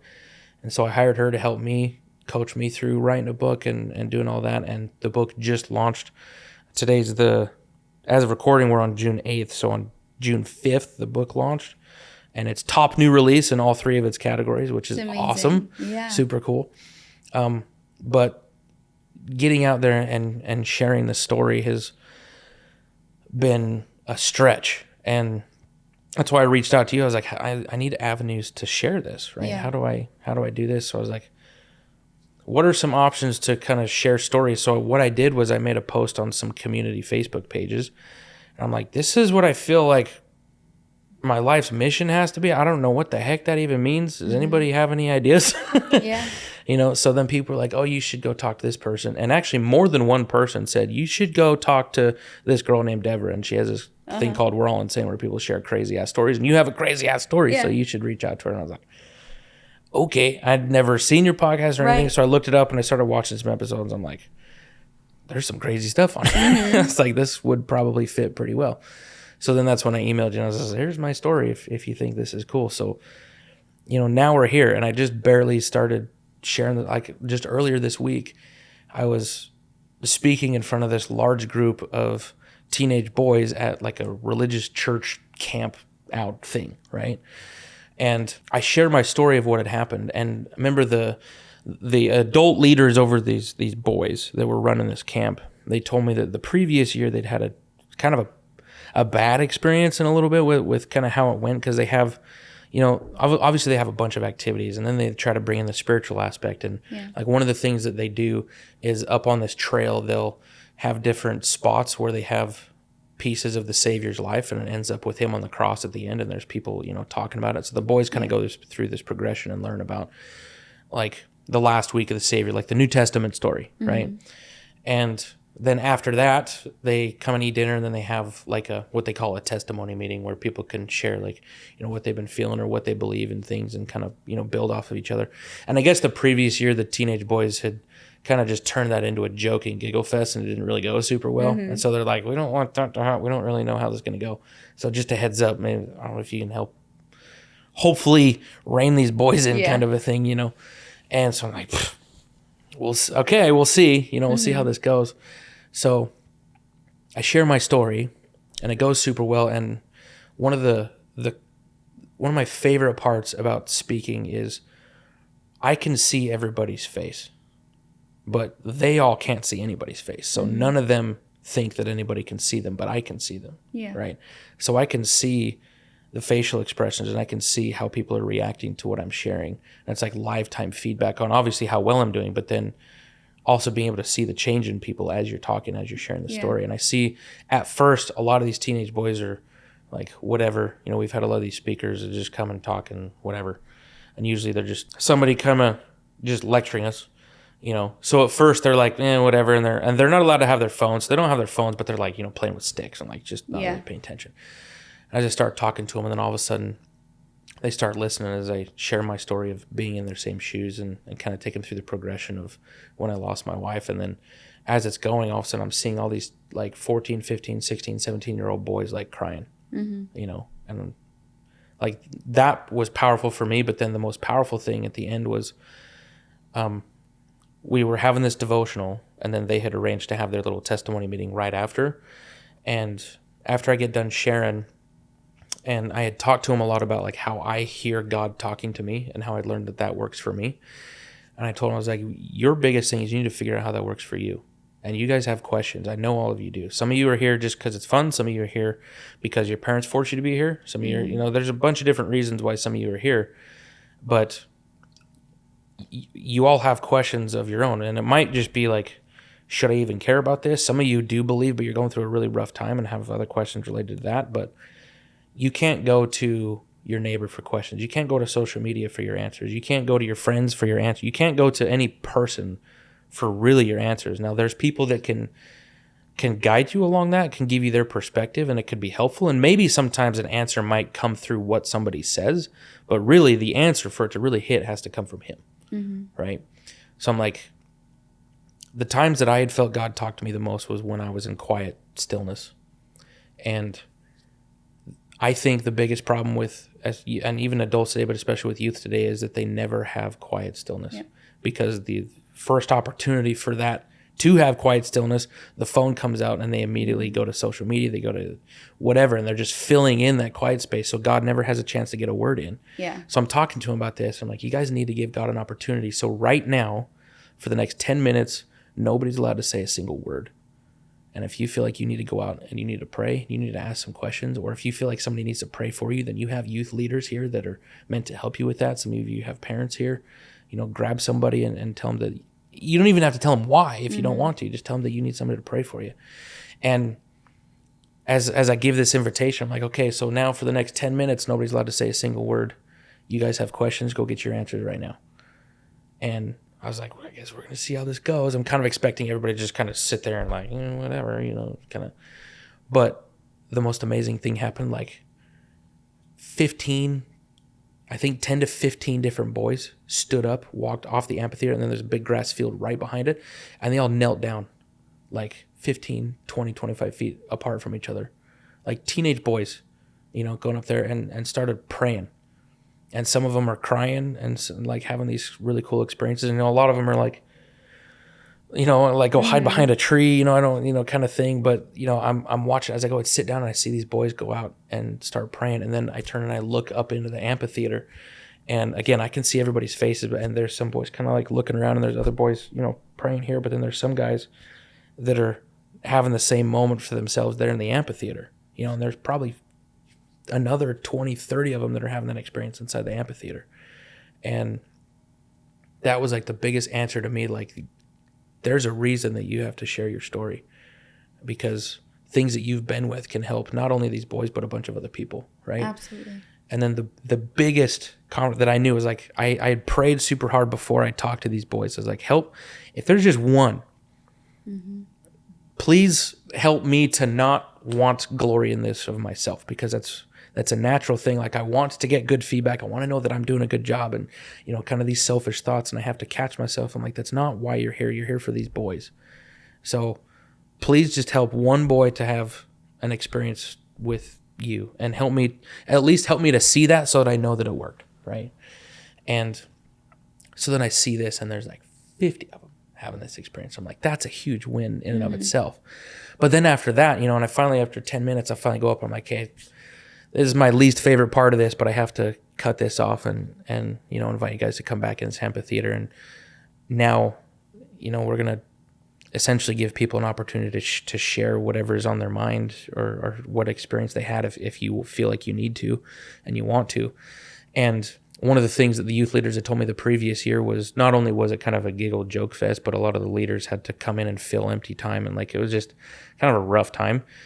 But this time there were like 10 to 15 boys in line to come up and grab the microphone to start talking to all the other boys. And none of the adult leaders even had a chance to get in because these boys were lining up to do it. For 45 minutes, they were in line to do this. And one of the boys got up and he said I think he was 14, maybe 15. And he gets up and he says,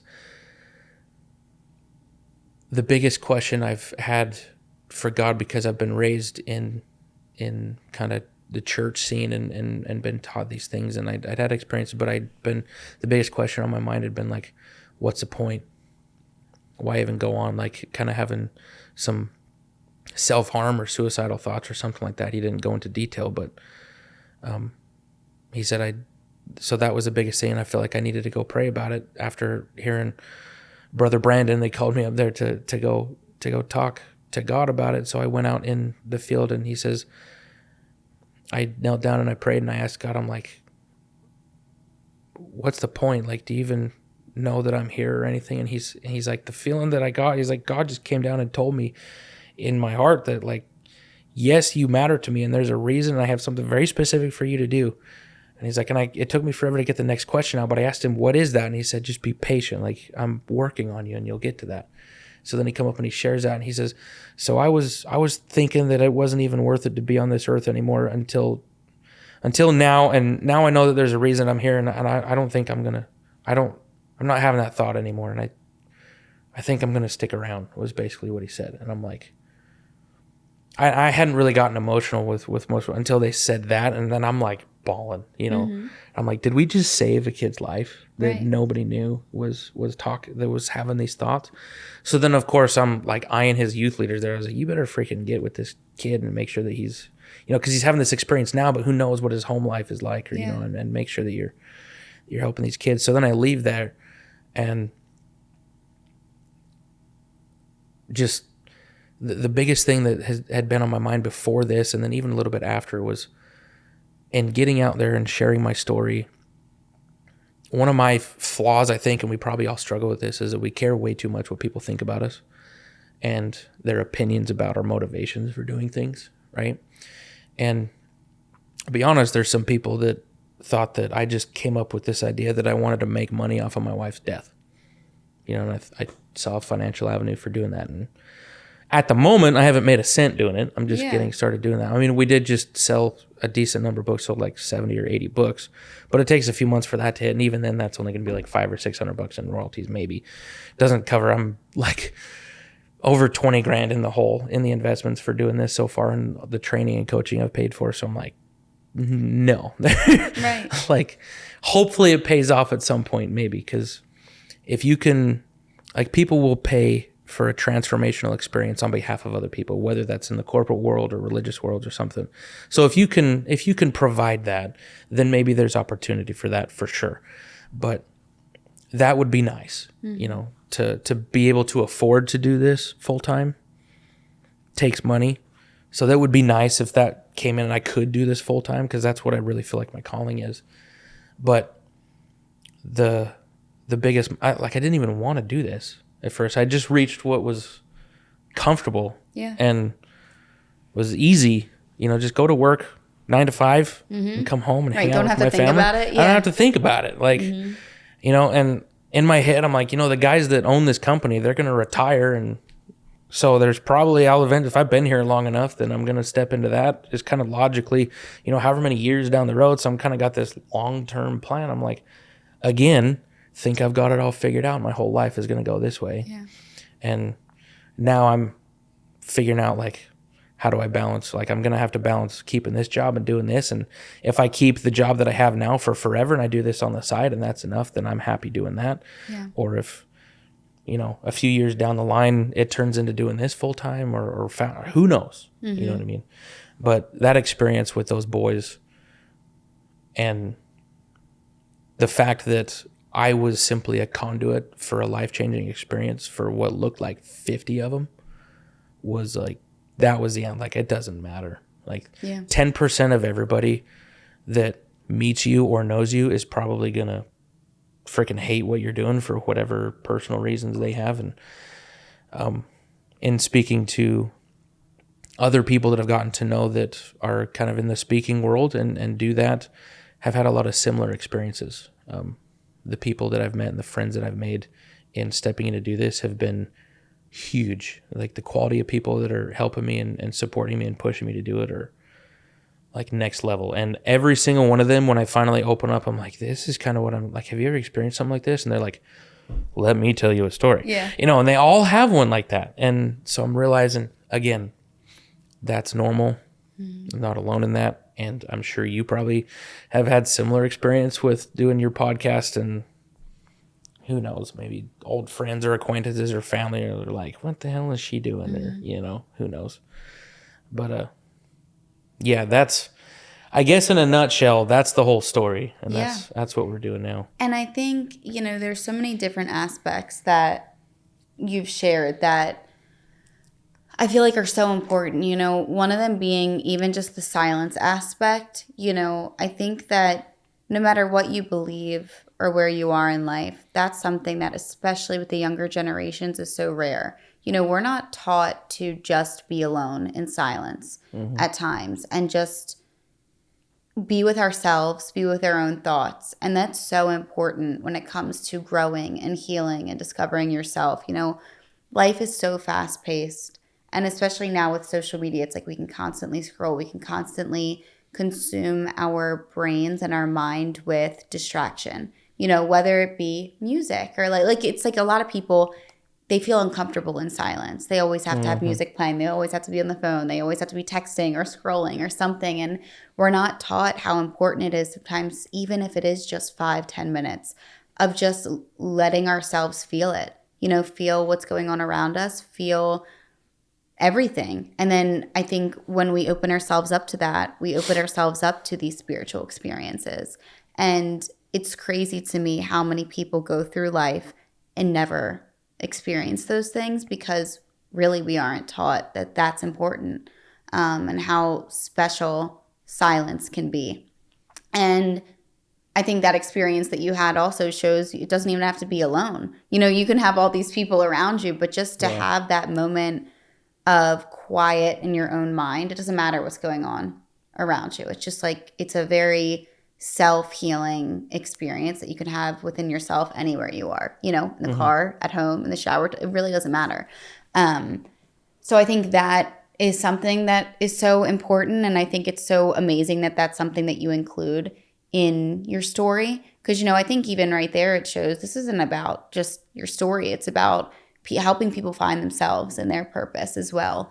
And I think that that can be a misconception for people. It's like even what you said, of course, there's going to be people that think like, you know, he's just sharing his story and what happened to him for his own reasons, whatever people want to say. But to me, that goes to show it's not even like your story is, I think your personal experience and your story was your drive and your anchor to it. But you know, it does so much more than that. It's not the story that's going to change someone's life. It's you speaking out and then having these different experiences that you're giving to people throughout this that I think are really going to be fundamental and change people's lives. And, you know, I think as well, you personally had that moment after losing your wife where you were like, what's the point?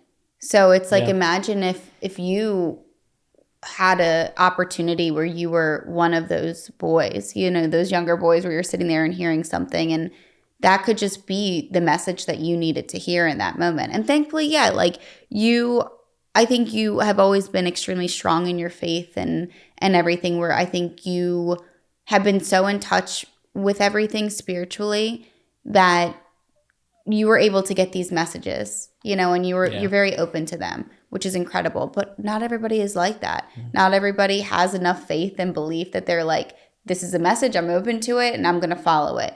Some people need to be sat down and hear it from another human being and be like, that's what I've been asking for, and this is my message right here. And I think there's so many different aspects in life that, and different ways that people receive messages, but sometimes your voice is going to be that for people because maybe they don't have that that moment within themselves where they have enough time to just be silent and receive it and be open to it on their own. They need another person to encourage that. And that's okay. And I think that that's what, that's going to be what you're there for sometimes. And there's so many just different aspects of your story and of your experience that I think can really touch people and guide people on the path that they need to be on. And I tell people all the time, I mean, like I was telling you before we got started, there's no story that's too big or too small.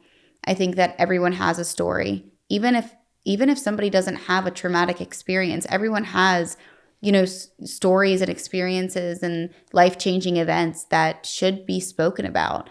And I think especially men, even to this day, I think enough men don't share their story. Oh, yeah. So to hear a man share their story and get vulnerable and open up and show emotion, it's important. I think it shows other men, young men, older men, whatever it may be, that it's okay to be emotional. It's okay to speak. It's okay to share what's happened to you and not be ashamed of it.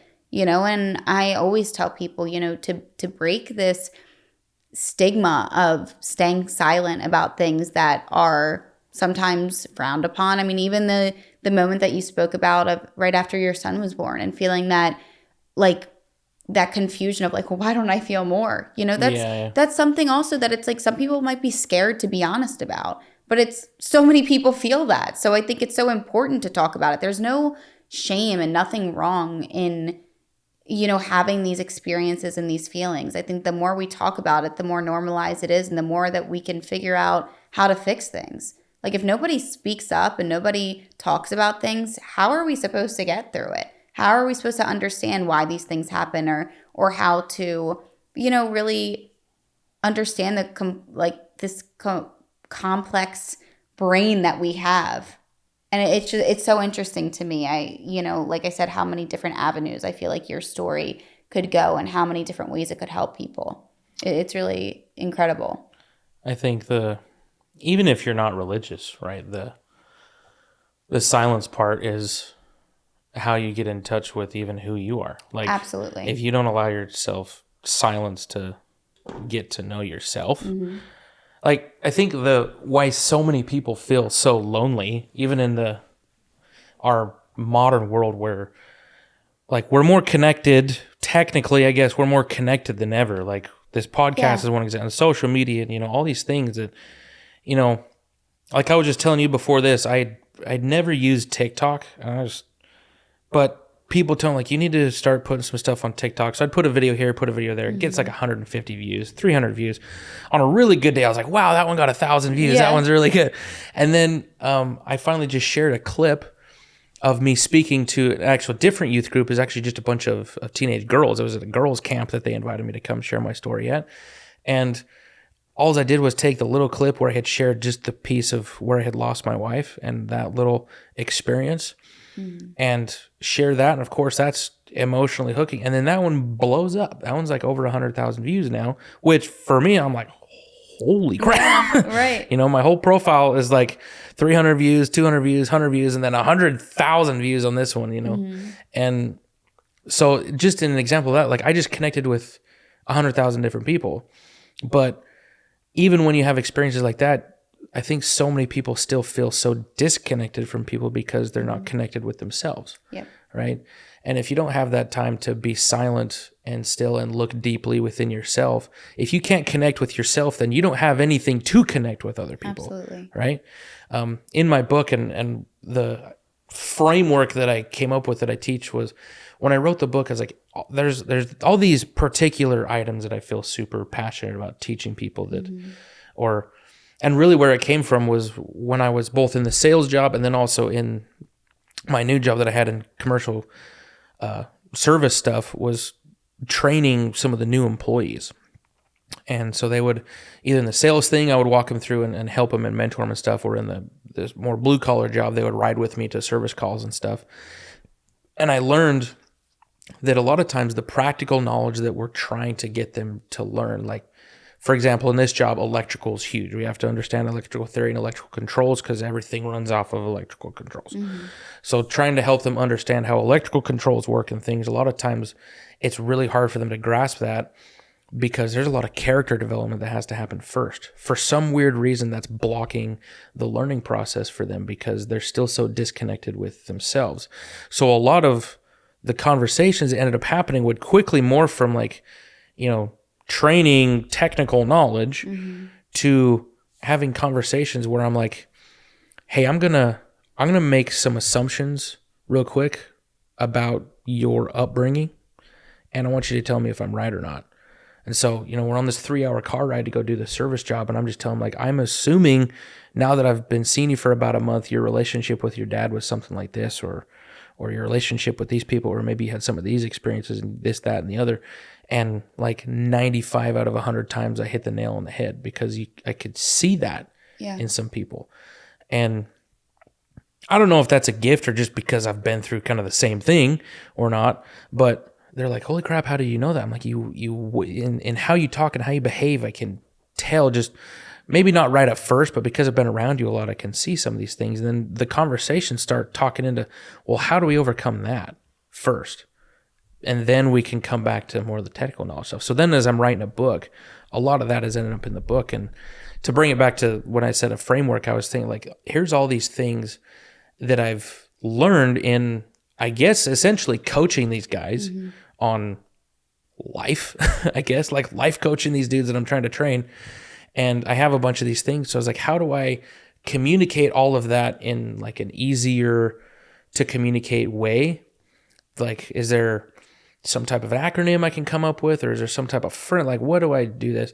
So I joined, again, National Speakers Association, our local chapter based off of advice from Chad.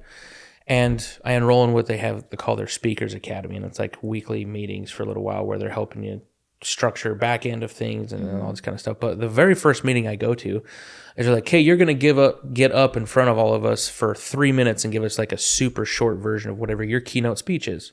So here we go. And I'm like, I don't even know. I have no clue. I haven't even thought about this. So then one of the other guys there was like, well, here, let's, write down, or actually let's start typing out all these things that you want to teach, that you want to talk about. And then we'll throw it into ChatGPT and see if we can come up with a little system. And so we did that. And it took us like 10 or 15 minutes of like, no, that's not quite it. That's not quite it. And like tweaking it and doing all this kind of stuff. And it finally spat one out that was pretty close. And the acronym is DRIVE. And what it spat out was discovery, I can't remember the first couple of words that when I first talked about it, and I've morphed it since then. But now it's discover, resolve, invest, visualize, and elevate. And that's the system on how you dive in and basically how you force success into your life the way that you want it to look. The first thing is you have to be able to make those connections with people, right? And you have to discover things about yourself to be able to do that. And you have to have stillness and quiet time with yourself to be able to do that. And I encourage everybody in the book that I write to work with God to do that, right? And how I was able to do that. And there's so many things that you have to discover. I mean, that could be a 12-sided dice on how many different, areas of life that you have to do some discovery on. But some of the big ones that I talk about is obviously discovering your strengths and weaknesses, but also the strengths and weaknesses that you don't know you have, right? And then discovering in particular what masks you wear. Based on what I've discovered about myself and then also the people that I've worked with is that we put these masks on, and a lot of times they're to hide the wounds we received when we were younger that we haven't really worked through. And we kind of put on this facade of who we would rather be rather than who we actually are, right? And we have to be able to pull that mask off and be actually authentic and figure out deeper in ourselves who that is, so then we can project actually who we are. And then if you're able to figure out who you are on a much deeper level like that, then you can actually have effective connection with people, right? And then once you've discovered these things, then resolve, obviously you got to resolve some of those, right? And develop strong resolve to keep working on that. You can't just do it once. The drive thing is more of a ever evolving system, right? And once you've discovered and resolved enough, now you should be able to, if you really sit in stillness, if you're at a point in life, you're like, what do I do now? Maybe you've lost your job. Maybe you lost your spouse like I did, or maybe, had something happen. You're like, what the crap do I do now? If you can discover and resolve enough, then you get to a point where you can finally hear your soul speaking to you, or God speaking to you, or whatever you want to call it, of a direction that you're being pulled. And I say, like, Simon Sinek is a pretty famous, like, motivational speaker guy. And his big thing is, like, start with your why or find your why, right? And that why, like, find your why kind of thing, like, that makes sense, but it didn't resonate with me a whole lot because especially the time when I had lost my wife, like, my why was in my hand, right? I could hold this little baby, but it still didn't answer the question for me. Yeah. So I was like, how do you do that? And I realized that the question why, I guess, could be an acronym in and of itself, and that is of a question that you're trying to answer of what ails you. And in order to actually start picking up the signal of what ails you, you have to remove all of the crap in the way. You have to pull the mask off. You have to, do a lot of discover and resolve so that you can start to hear what ails you. And that's really discover what ails you, right? What direction is that? And you're not going to know exactly what direction. Like you were telling me before, like your podcast took a little bit of a shift even when you first started, right? It very, very rarely goes exactly where you think it's going to go when you first start. But you're never going to know what that is until you start moving towards it. And then you start to get a better idea of what that looks like, right?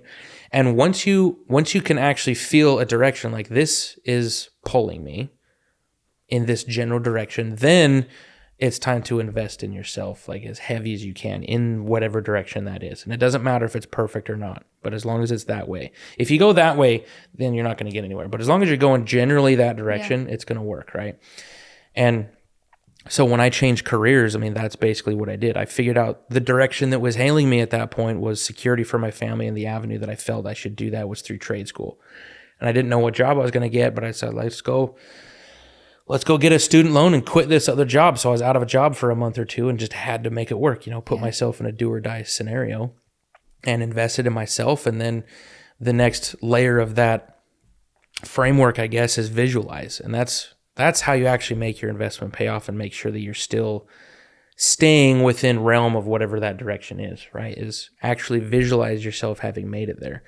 And there's some super, super cool things that I've learned since I lost my wife. And a lot of it resonates with me. As I mentioned, we study a lot of electrical stuff in my field of like magnets and electricity and how they're, they all work together. And your mind and your heart produce an electromagnetic field. Like we've been able to measure brain waves for decades and decades, right? That's not a new thing. We know that happens. But there's been some studies in more recent years, particularly you could find them if you look up the Heart Math Institute, do a lot of studies on this. The electromagnetic field that your heart produces is like thousands of times stronger than the one that your mind does. And there's actually neurons in your heart, not just in your brain. Like neurons that have a lot to do with both memory and emotion are physically in your heart, not just in your brain. And they actually talk to each other. Yeah. It's not just a one way from your mind controlling your heart, right? And the biggest problem that I think people have is that their mind does not believe the same things that their heart does. They'll tell themselves that, I should do this or this, but then in their heart, they don't believe that they can, right? The way that you can start to fix that is with visualize, and you actually put yourself mentally as vividly in as much detail as possible, having already met the goal. And then in particular, the way that you get your mind and your heart to believe the same thing and emit basically kind of the same frequency kind of thing is you intentionally feel gratitude for having made it. When the Heart Math Institute is doing some of these studies, they found that the most stable and strong electromagnetic field that your body would put out, the particular mindset or emotion that was present when it was the strongest and most stable was authenticity. Mm-hmm. And gratitude was close behind it. And they also kind of work hand in hand because it's hard to be grateful if you're not authentic, right? So if you're thinking like your body, and we can measure it with equipment, like it's not just a theory thing, like this is measurable stuff where like several feet away, you can measure this electromagnetic field and this electromagnetic frequency that's coming off of your body. And when you're feeling conflict or you're feeling doubt and fear, that's when those feelings that's when the frequencies that your heart and your mind are putting out get distorted and dissonant, and they're not stable, right? Is a lot of when those feelings are happening. And one of the reasons this resonated with me so much is because I had to go in school, we had to dive into a molecular level how energy transfer happens, because in HVAC, that's really what an HVAC technician is just a heat transfer scientist, because we're taking heat energy from inside your house and we're packaging it and we're pumping it outside and we're spitting it out there where we don't care if the heat energy is out there, right? We have to understand on a molecular level, how does that work? And it happens through vibration, because molecules, even in like a solid table or in the air, they're all moving, right?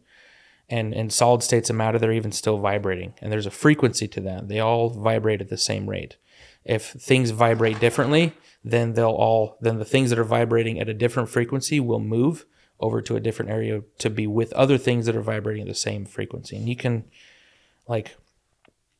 watch that happen if like machines like shaking all these marbles and stuff like that. Everything will start to align, right? Yeah.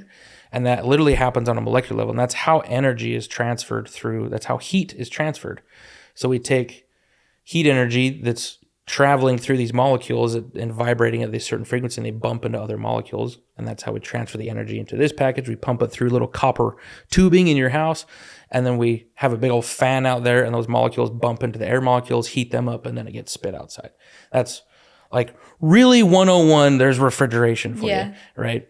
And so because I already understand this, when I'm starting to dive deeper into this for ourselves, like, is it any wonder that you can walk into a room and without even seeing it, and obviously there's going to be a lot of nonverbal communication, like things that you see in body language, a thing. Okay, of course that plays a role into it, but there's a whole other element. People can walk into a room and immediately feel like the energy there. Yeah. Right? Like there's an argument just happened, or maybe it's the complete opposite. Like this is a really, like, there's a lot of love here. I feel, you can just feel it, right? And some people think that's just because the visual cues you're picking. I'm like, no, it's more than that. Like there's actual, like the electromagnetic field that your body produces interacts with other electromagnetic fields of other people. And we know that just because of actual magnets. Yeah. And we can see how those magnetic fields interact with each other. So then you think of that from a personal point of view, and it doesn't even matter if you think of this in a literal sense or a metaphorical sense. Like the result is the same. When you're visualizing where you're going, and you're putting yourself there, and especially if you're writing down in as much vivid, like you're painting the picture of what it looks like once you're there, then this and this are getting on the same page, right? Your heart and your mind are getting on the same page, and you express gratitude, and then that gets your field of influence, or whatever you want to call it, being as strong and stable for the things that you want, and other things that are conducive to that are attracted to it. Yeah, it's like creating a mind movie. Exactly. And I believe that God has created this world with all of the natural laws are his, like he made them. And this is how he built the world to work. And we have an opportunity, as long as he's okay with it, to partner with him a little bit on creating our own reality, right? Obviously, if there's a different plan, then he's in control of everything. He can do whatever he's going to do, right? But I've found that if I come up with a plan first, and then I pray about it, and I ask God, like, hey, this is what I think I should do. This is what I feel pretty strongly about, and this is the plan that I have to go for it. I would appreciate a confirmation that this is right. But even if I don't get one, I'm going to go forward with it anyways and just assume that no news is good news. But if I shouldn't do this, then please tell me as soon as possible. And I found that sometimes he lets me go down the path a little bit before he makes a correction, because now I can actually see why that's the wrong way to go, instead of just telling me right up front and then always wondering. Yeah. You know what I mean? But other times there have been times like, no, actually that shouldn't be right. And then sometimes I get a confirmation right there, like, no, that is definitely what you should stick with that. And other times I don't get anything. And in those times that I don't get anything, like I said, I assume that's permission to go forward until I receive correction otherwise. And sometimes it's a while before I do. And so that's how I approach it. And then the way that I think about it is that visualize, and I put myself there and I make that happen. Some people call that manifesting or whatever, call it whatever you want. It freaking works. And the last piece of that is elevate. I believe God's purpose is to bring us all back to him at some point, right? And if our success helps him to accomplish that, then I believe he's all for that. And that he's going to put in some effort to help you with whatever that looks like, right? If your purpose helps him accomplish his purposes, then you're kind of more on the same team, right? But I've noticed that the catalyst to making yourself as successful as possible, not only is the visualized part, that's super huge, but then intentionally elevating as many people as you can along the way as you elevate yourself, right?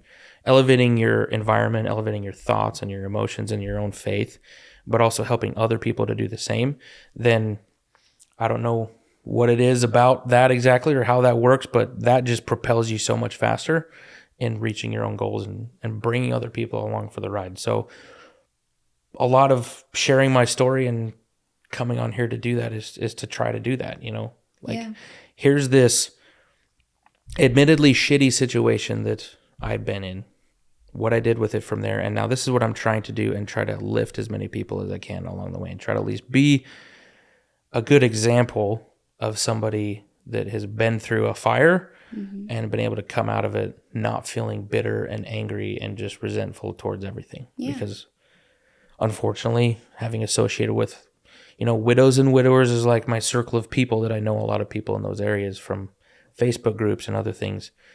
There's unfortunately a lot of people in those worlds that even 5, 10, 15 years down the road are still... They're stuck. And it breaks my heart.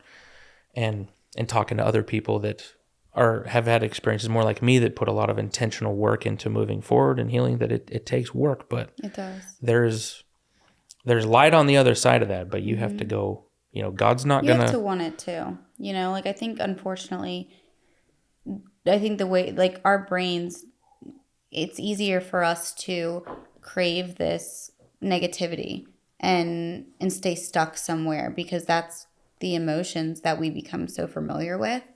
And I think that you have to want it for yourself to find that light and overcome it. But I think that for a lot of people, because it takes work, they don't want to deal with it. They don't want to deal with the hard emotions. They don't want to get through it because sometimes it's easier to stay where you are. But that's because they don't see how good it can be when you conquer it. You get through it and you can, there is always light, and there is always a purpose and a reason. And it might not seem like it in those moments, but there's always a reason. And I wanted to ask you before I forget, what was the cause of death for your wife? Oh, I don't think I ever mentioned that. Actually, I'm glad you mentioned that. It's, pulmonary embolism. Okay. Which is, for anybody that doesn't know, is a blood clot that gets stuck in your lungs. Okay. She, 2 weeks afterwards, usually it develops in the deep leg veins down below your knee somewhere, and it did the same for her. Because, again, she's on bed rest for a long time. So immobility just makes your blood kind of sit in there more than pumping like it should be from movement. Makes you a little bit more at risk for blood clots. Being pregnant in and of itself makes you a little bit more at risk for blood clots. Surgery, traumatic something, makes you a higher risk for blood clots. So it's like all these things kind of compound. So they knew that there was a risk of that, and at the hospital, they'll have these massager things that can put on your legs to like move your legs around and try to break up the blood so that doesn't happen. But unfortunately, she just ended up being one of the statistics that got one, And I'm glad you mentioned about the, feeling like they just kind of want to stay there in that stuck mode. But what I've also learned is that a lot of people, like they want to, but they have no idea how or where. They don't have, I guess, the tools on how to do that, because they don't, when I tell people that there's a trumpet somewhere way off in the distance calling you to something, and they sit there and think, they're like, I don't hear that. And that's a real thing. And the reason that people can't hear that is because there's so much stuff in front of their face that, remember, the discover and resolve they have to do on themselves, that they haven't gotten through the weeds of their own soul to be able to root that out to the point that they can actually pick up on that. And I think a lot of that does start with stillness. I don't think people realize how simple these tools are. And that's like the craziest thing. Because yes, I think, you can read books, you can read, you can do all this research and understanding. And I think a lot of times reading something or hearing this information can be helpful. It can help you break it down and understand it. But in the grand scheme of things, I really do think that it's all natural. Like all of these things are very just natural things. It's not like some crazy thing you have to do, to achieve this. It's like, and like I said, of course, reading it and understanding it and breaking it down the way that you have is extremely helpful and beneficial. And some people's brains operate in that way where they need to hear that to understand it, to move forward. But I do think that there should be hope for people to know that we all have these tools within ourselves. I think it's just about being ready to discover these things within ourselves and to really put in the work to be the best versions of ourselves and put in the work to conquer the things we've been through, you know, kind of deep dive and get through these things that have happened to us in life and to not let them define us. I think a lot of people too, they think that what has happened to them, it is something they need to identify with, but that's not the case. You know, just because we've gone through things, that doesn't define who we are. That doesn't shape our personality. We have the ability to become any version of ourselves that we want to be. And I think in a way, you know, could that be viewed as a mask? At some points, but that's where I think, like you mentioned as well, as long as you're authentic to yourself, you know, then it's okay. You know, you can want to be and strive to be the best version of yourself. And almost, I think it kind of goes back to what you were saying as well with the visualization. You can visualize this version of yourself that you want to be and truly become that in an authentic way. You know, at first it might kind of appear as a mask because you're like, I want to be this, but I'm not this yet. But I think in a way, it's a really good way to strive to be this version of yourself that you want to be for you and for those around you. You know, the best version of yourself that you can be is the one that puts in that work for yourself. You know, if you are good for yourself, then you're good for others. And I think that, you know, once again, you are a prime example of that. I think that you display that in so many different ways. And I think it's really important as well that you do kind of have this knowledge, I guess if you want to call it like scientific, you know, where you can break it, you can break it down in a way that I think makes people understand it, where it doesn't have to do with, I guess, a religion or anything either, because I think that people can also be turned off by that. They're gonna if they don't agree with it, they're just gonna shut down and be like, I don't believe this, I don't agree with it, I don't want to hear it. But at the end of the day, no matter what you want to call it or what term you want to use, it's all the same. You know, and that's something that I've realized. There's so many different books that I've read, whether it's like these philosophical books or books that are based on religion or books that are based on manifestation. At the end of the day, they all are saying the same thing. So whatever you want to call it, you know, at the end of the day, you have to be in stillness with yourself to find yourself and to be able to hear what's going on around you. You know, I think, and when I say that too, a lot of people don't understand. They might think like physically hear it, but sometimes it's hearing things like it's what's coming to you. Like, once again, whether you want to call it God, intuition, or whatever, it's very much there. You know, we have all of these things. We have all of these tools, and it's not these things we need to seek out. It's just, it's within us if we're open to it. And I think more people need to be open to it. And I think, once again, you know, besides all of that, the more people that are open and share their stories and their experiences, I think the more people will learn about these things and want to be open with themselves and want to discover the best versions of themselves that are very much possible and out there. And something else I wanted to mention is, you know, I think a lot of times in life, we might feel called to do something and we shut it down or turn away from it because we don't have the experience or the knowledge around it. But, you know, I'm not the expert on that, so why am I going to? Right. And, you know, like I was saying before, no one's an expert on anything until they do it. And once you do it, and once you do it in your own way, because I don't think there's a blueprint for anything. I think that everyone, you know, you could have 5 people that do the same job, but they all do it differently and they all rock at it, you know, in their own way. So I think that there is no such thing as being a professional at anything until you do it and you learn what a professional looks like on your own. You know, you're able to kind of formulate that. And I think, of course, it's great to take different tools from other people that, you know, have the knowledge and experience. You can never have too much knowledge. You can never take too much advice or, you know, anything like that. I think that's great. But at the same time, I think you got to give yourself some credit and be like, you know, I'm going to figure out what works for me and what doesn't. You know, you might do something, go down one path and be like, this just doesn't feel right. Even though that might work for 20 other people, Right. That doesn't mean it's going to work for you. It has to feel right to you. That also goes right back to the authenticity aspect of things. Like, do what feels right. I think have an open mind, have an open heart, and just follow what feels good. And if it doesn't, don't quit, don't let it stop you, but just like be open to shifting things around until you find what works for you. Yeah. And like I said, I guess maybe the more scientific background that I share with that, and I talk a lot about that in the book too. Like I split the book into 3 sections. The first, and my intended audience with the book is men. Yeah. And particularly either young men that are maybe graduating high school, asking the same question, what do I do now? Basically any man that's asking the now what question, right? Maybe they had the rug pulled out from under them like I did and they're asking the now what. But in those 3 sections, anticipating men are my audience, I kind of use. And the name of the book is called The Overhaul, Fixing Your Mindset and Driving Success. I should make sure to mention that in case somebody wants to do it. Maybe I'll send you the link. Yes, I was going to say, please send me any links you want, like TikTok, book, whatever you have. We'll make sure. We'll make sure it's all in the description for people. Below the video or whatever, Yes. it'll be there so you can find it. Yes. But in the book, I split it into 3 sections. In the first section, I call Ignition. And that's where I'm explaining like kind of more the scientific background perspective that I have on how that stuff works.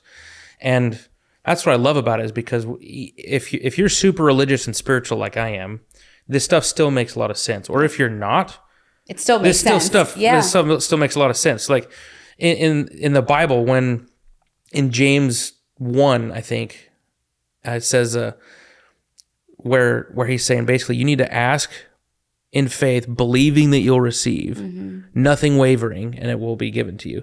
Like, is that not the same thing as asking, like visualizing yourself as having God at there and making your heart and your mind believe the same thing to attract those things to you? Like whether God like crafts this thing and throws it through the atmosphere to give it to you, or he's given you the tools to, and he's just teaching you how to think to bring it to yourself. Either way, isn't he still answering the prayer in that way? Or if you're not religious, isn't that still just manifestation? Yeah. Right? Is that, I don't really care how you think about it. That's just how it works. And that's, you have to get some things rooted out of yourself and do a lot of hard work in there to be able to do that effectively so that your heart and your mind actually do believe the same things. But once you work through that and you get to that point, then insane things start happening. Absolutely. Like the coolest stuff. And the right people at the right time come in and, you know, you can say like, I'm manifesting all these things or God's blessing me with all these things. I think it's a perfect mix of both myself. Yeah. But, you know, that's why I'm grateful you had me on here. Of course. I love to hear your story. It was making incredible. it a point to like do coaching with this stuff now. Like we're one thing I mentioned my mother before, right? That she felt pressured, I guess, or prompted to do this for people. We actually formed a company together, an LLC, just recently. So like we don't even have a website for it or anything. I have my website is westonbrandon.com for like my book and speaking and stuff. But eventually we're building this little coaching thing we call the Brandon Institute. That's our last name, Brandon. So we formed Brandon Institute, and what I'm currently trying to put together, this is another thing that just recently I felt pretty strongly prompted to do, and it's freaking me out, honestly. But again, all the right people are coming in to make this work. Obviously, I want to help as many people as I can who are going through experiences similar to me where they had the rug pulled out from under them. And they need resources to help, because some of the things that would have helped a ton had I known to look for them or known that they were available or had they been offered to me was things like someone to just sit and go through all the paperwork with me. Yeah. You know what I mean? Like all the insurance, all like there's so much paperwork that was so hard to keep track of. And then also like finances, like my finances weren't terrible, but I didn't have a lot of things super organized. And then when that stuff goes, like blows everything up. And it's like, if I could have had somebody sit down with me and like I guess if you're going off the name of my book, overhaul my finances kind of thing, you know, and overhaul so many things. And then someone to come in and just clean up my whole house, like deep clean everything. If I would have paid some, I didn't even think of that. Yeah. You know, like, yes, there's people that do that, but when you're in it, you don't think about it because your mind is so occupied. So like, how can we put together this one big package where we offer obviously everything that I teach and help people to dive into themselves and learn how to do this and figure out what ails them and what direction to invest in themselves. And I've got the guy that actually did my therapy. I was super, super blessed when I got it. He was a neighbor of my parents and owns his own practice. And for the first couple of months, he did it for free. And then I paid him for a little while to continue going. So he's coming in and working with me to be kind of the clinical background. If I have people come in that need help with this, like we're going to be doing retreats for guys to come and like dive into that drive framework, like super deep and get rid of all the distractions and work on that. And then I got another guy that's a life coach that I actually went to a men's retreat that he was presenting at, and it was phenomenal. That dude's story is crazy insane. Like, I'm going to tell, like, you need to go on Deborah's podcast because, and he's done podcast interviews about it. Like, he'll tell you he's like, I can't remember the words that he used, but when he was given this thing, he's like, I used to be a dirtbag and all this kind of stuff. Like, I had multiple affairs with my wife, and I was like just a terrible, terrible person, and had to go through like recovery for sex addiction and like all this kind of stuff. And his wife's still with him. And now they go around and now they're like motivational speaking and like doing, and just their story is so freaking cool. And so he said, he's like, yeah, absolutely. I'm in on this to help, maybe come present or help walk guys through this like deep self-discovery stuff. And then like the whole home cleaning, like there's a neighbor of mine that just started her whole house cleaning thing. And I was like, dude, like, I need your help to like throw a value add for guys that want to jump in on this. So like all of these pieces of things that I wish I would have had, I'm trying to gather and put into one package, in addition to like doing these big multi-day retreats and having all these guys come together and just help like men that were just like me, that were successful, that had it all together, had the money, had the family, had the, whatever. Yeah. And then all of a sudden it all like blows up. If there was one place that they could go, just be like, overhaul everything as quickly as possible and fix as much as we can, then that's what I'm trying to put together. Like, how can we do as much as possible in a short amount of time as possible and put that all together in one thing? So I don't have it all put together yet, but I started a little Facebook group, and I'm like, so like trying to do like some people don't need to go that deep. They just need a little pep talk or something like that. So I'm like in the Facebook group, like maybe we'll do, maybe a couple times a month, I'll get on there for a couple hours and just like take them through kind of what I did with the boys, take them through the drive thing, have them to, have some stillness with themselves and figure some things out. And if that's all they need, then great, cool. But if there's anybody in there like, dude, like, do you have more? Like, do you have like, is there a coach or something? Like, yeah, we have that. And that's what we're trying to build, is like basically like put in some tiered things for people that want to dive into it deeper, should they feel the need to. And so hopefully by the time this podcast publishes, I'll actually have something tangible that I can offer people for that, and it'd be cool. But that's what we're working on now. The book just came out, and hopefully we'll be traveling around sharing this story a lot more in a lot of other places. I love it. Seriously, and you did an incredible job. Really.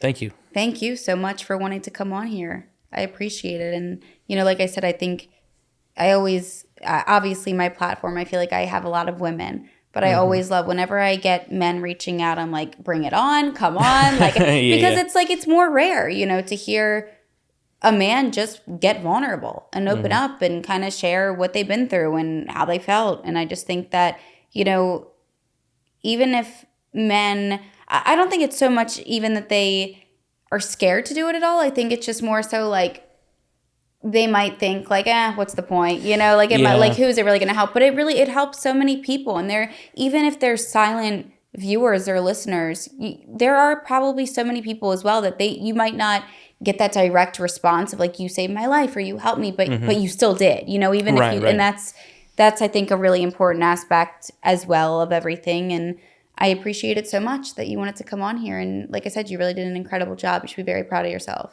Thank you. Yeah, men don't talk about it enough, and I think it's just because we're not as natural about that. Absolutely, women seem to be a little bit more communal, like emotionally connect with each other, and a lot of men are just freaking hardcore, granite Barrett, kind of thing. And when we finally get into an environment where there's some brotherhood and we can be vulnerable with each other, it's safe, and do that, then amazing things happen. Like I mentioned, the guy that went and spoke, that was at a men's retreat for 3 days on diving deep into yourself, and like dudes were bawling all over the place. And it was when you first show up and people are hugging each other, like people, like you go to shake their hand, they're like, no, give me a hug, bro. Like, it's incredible to see though, the shift in the perspective of things.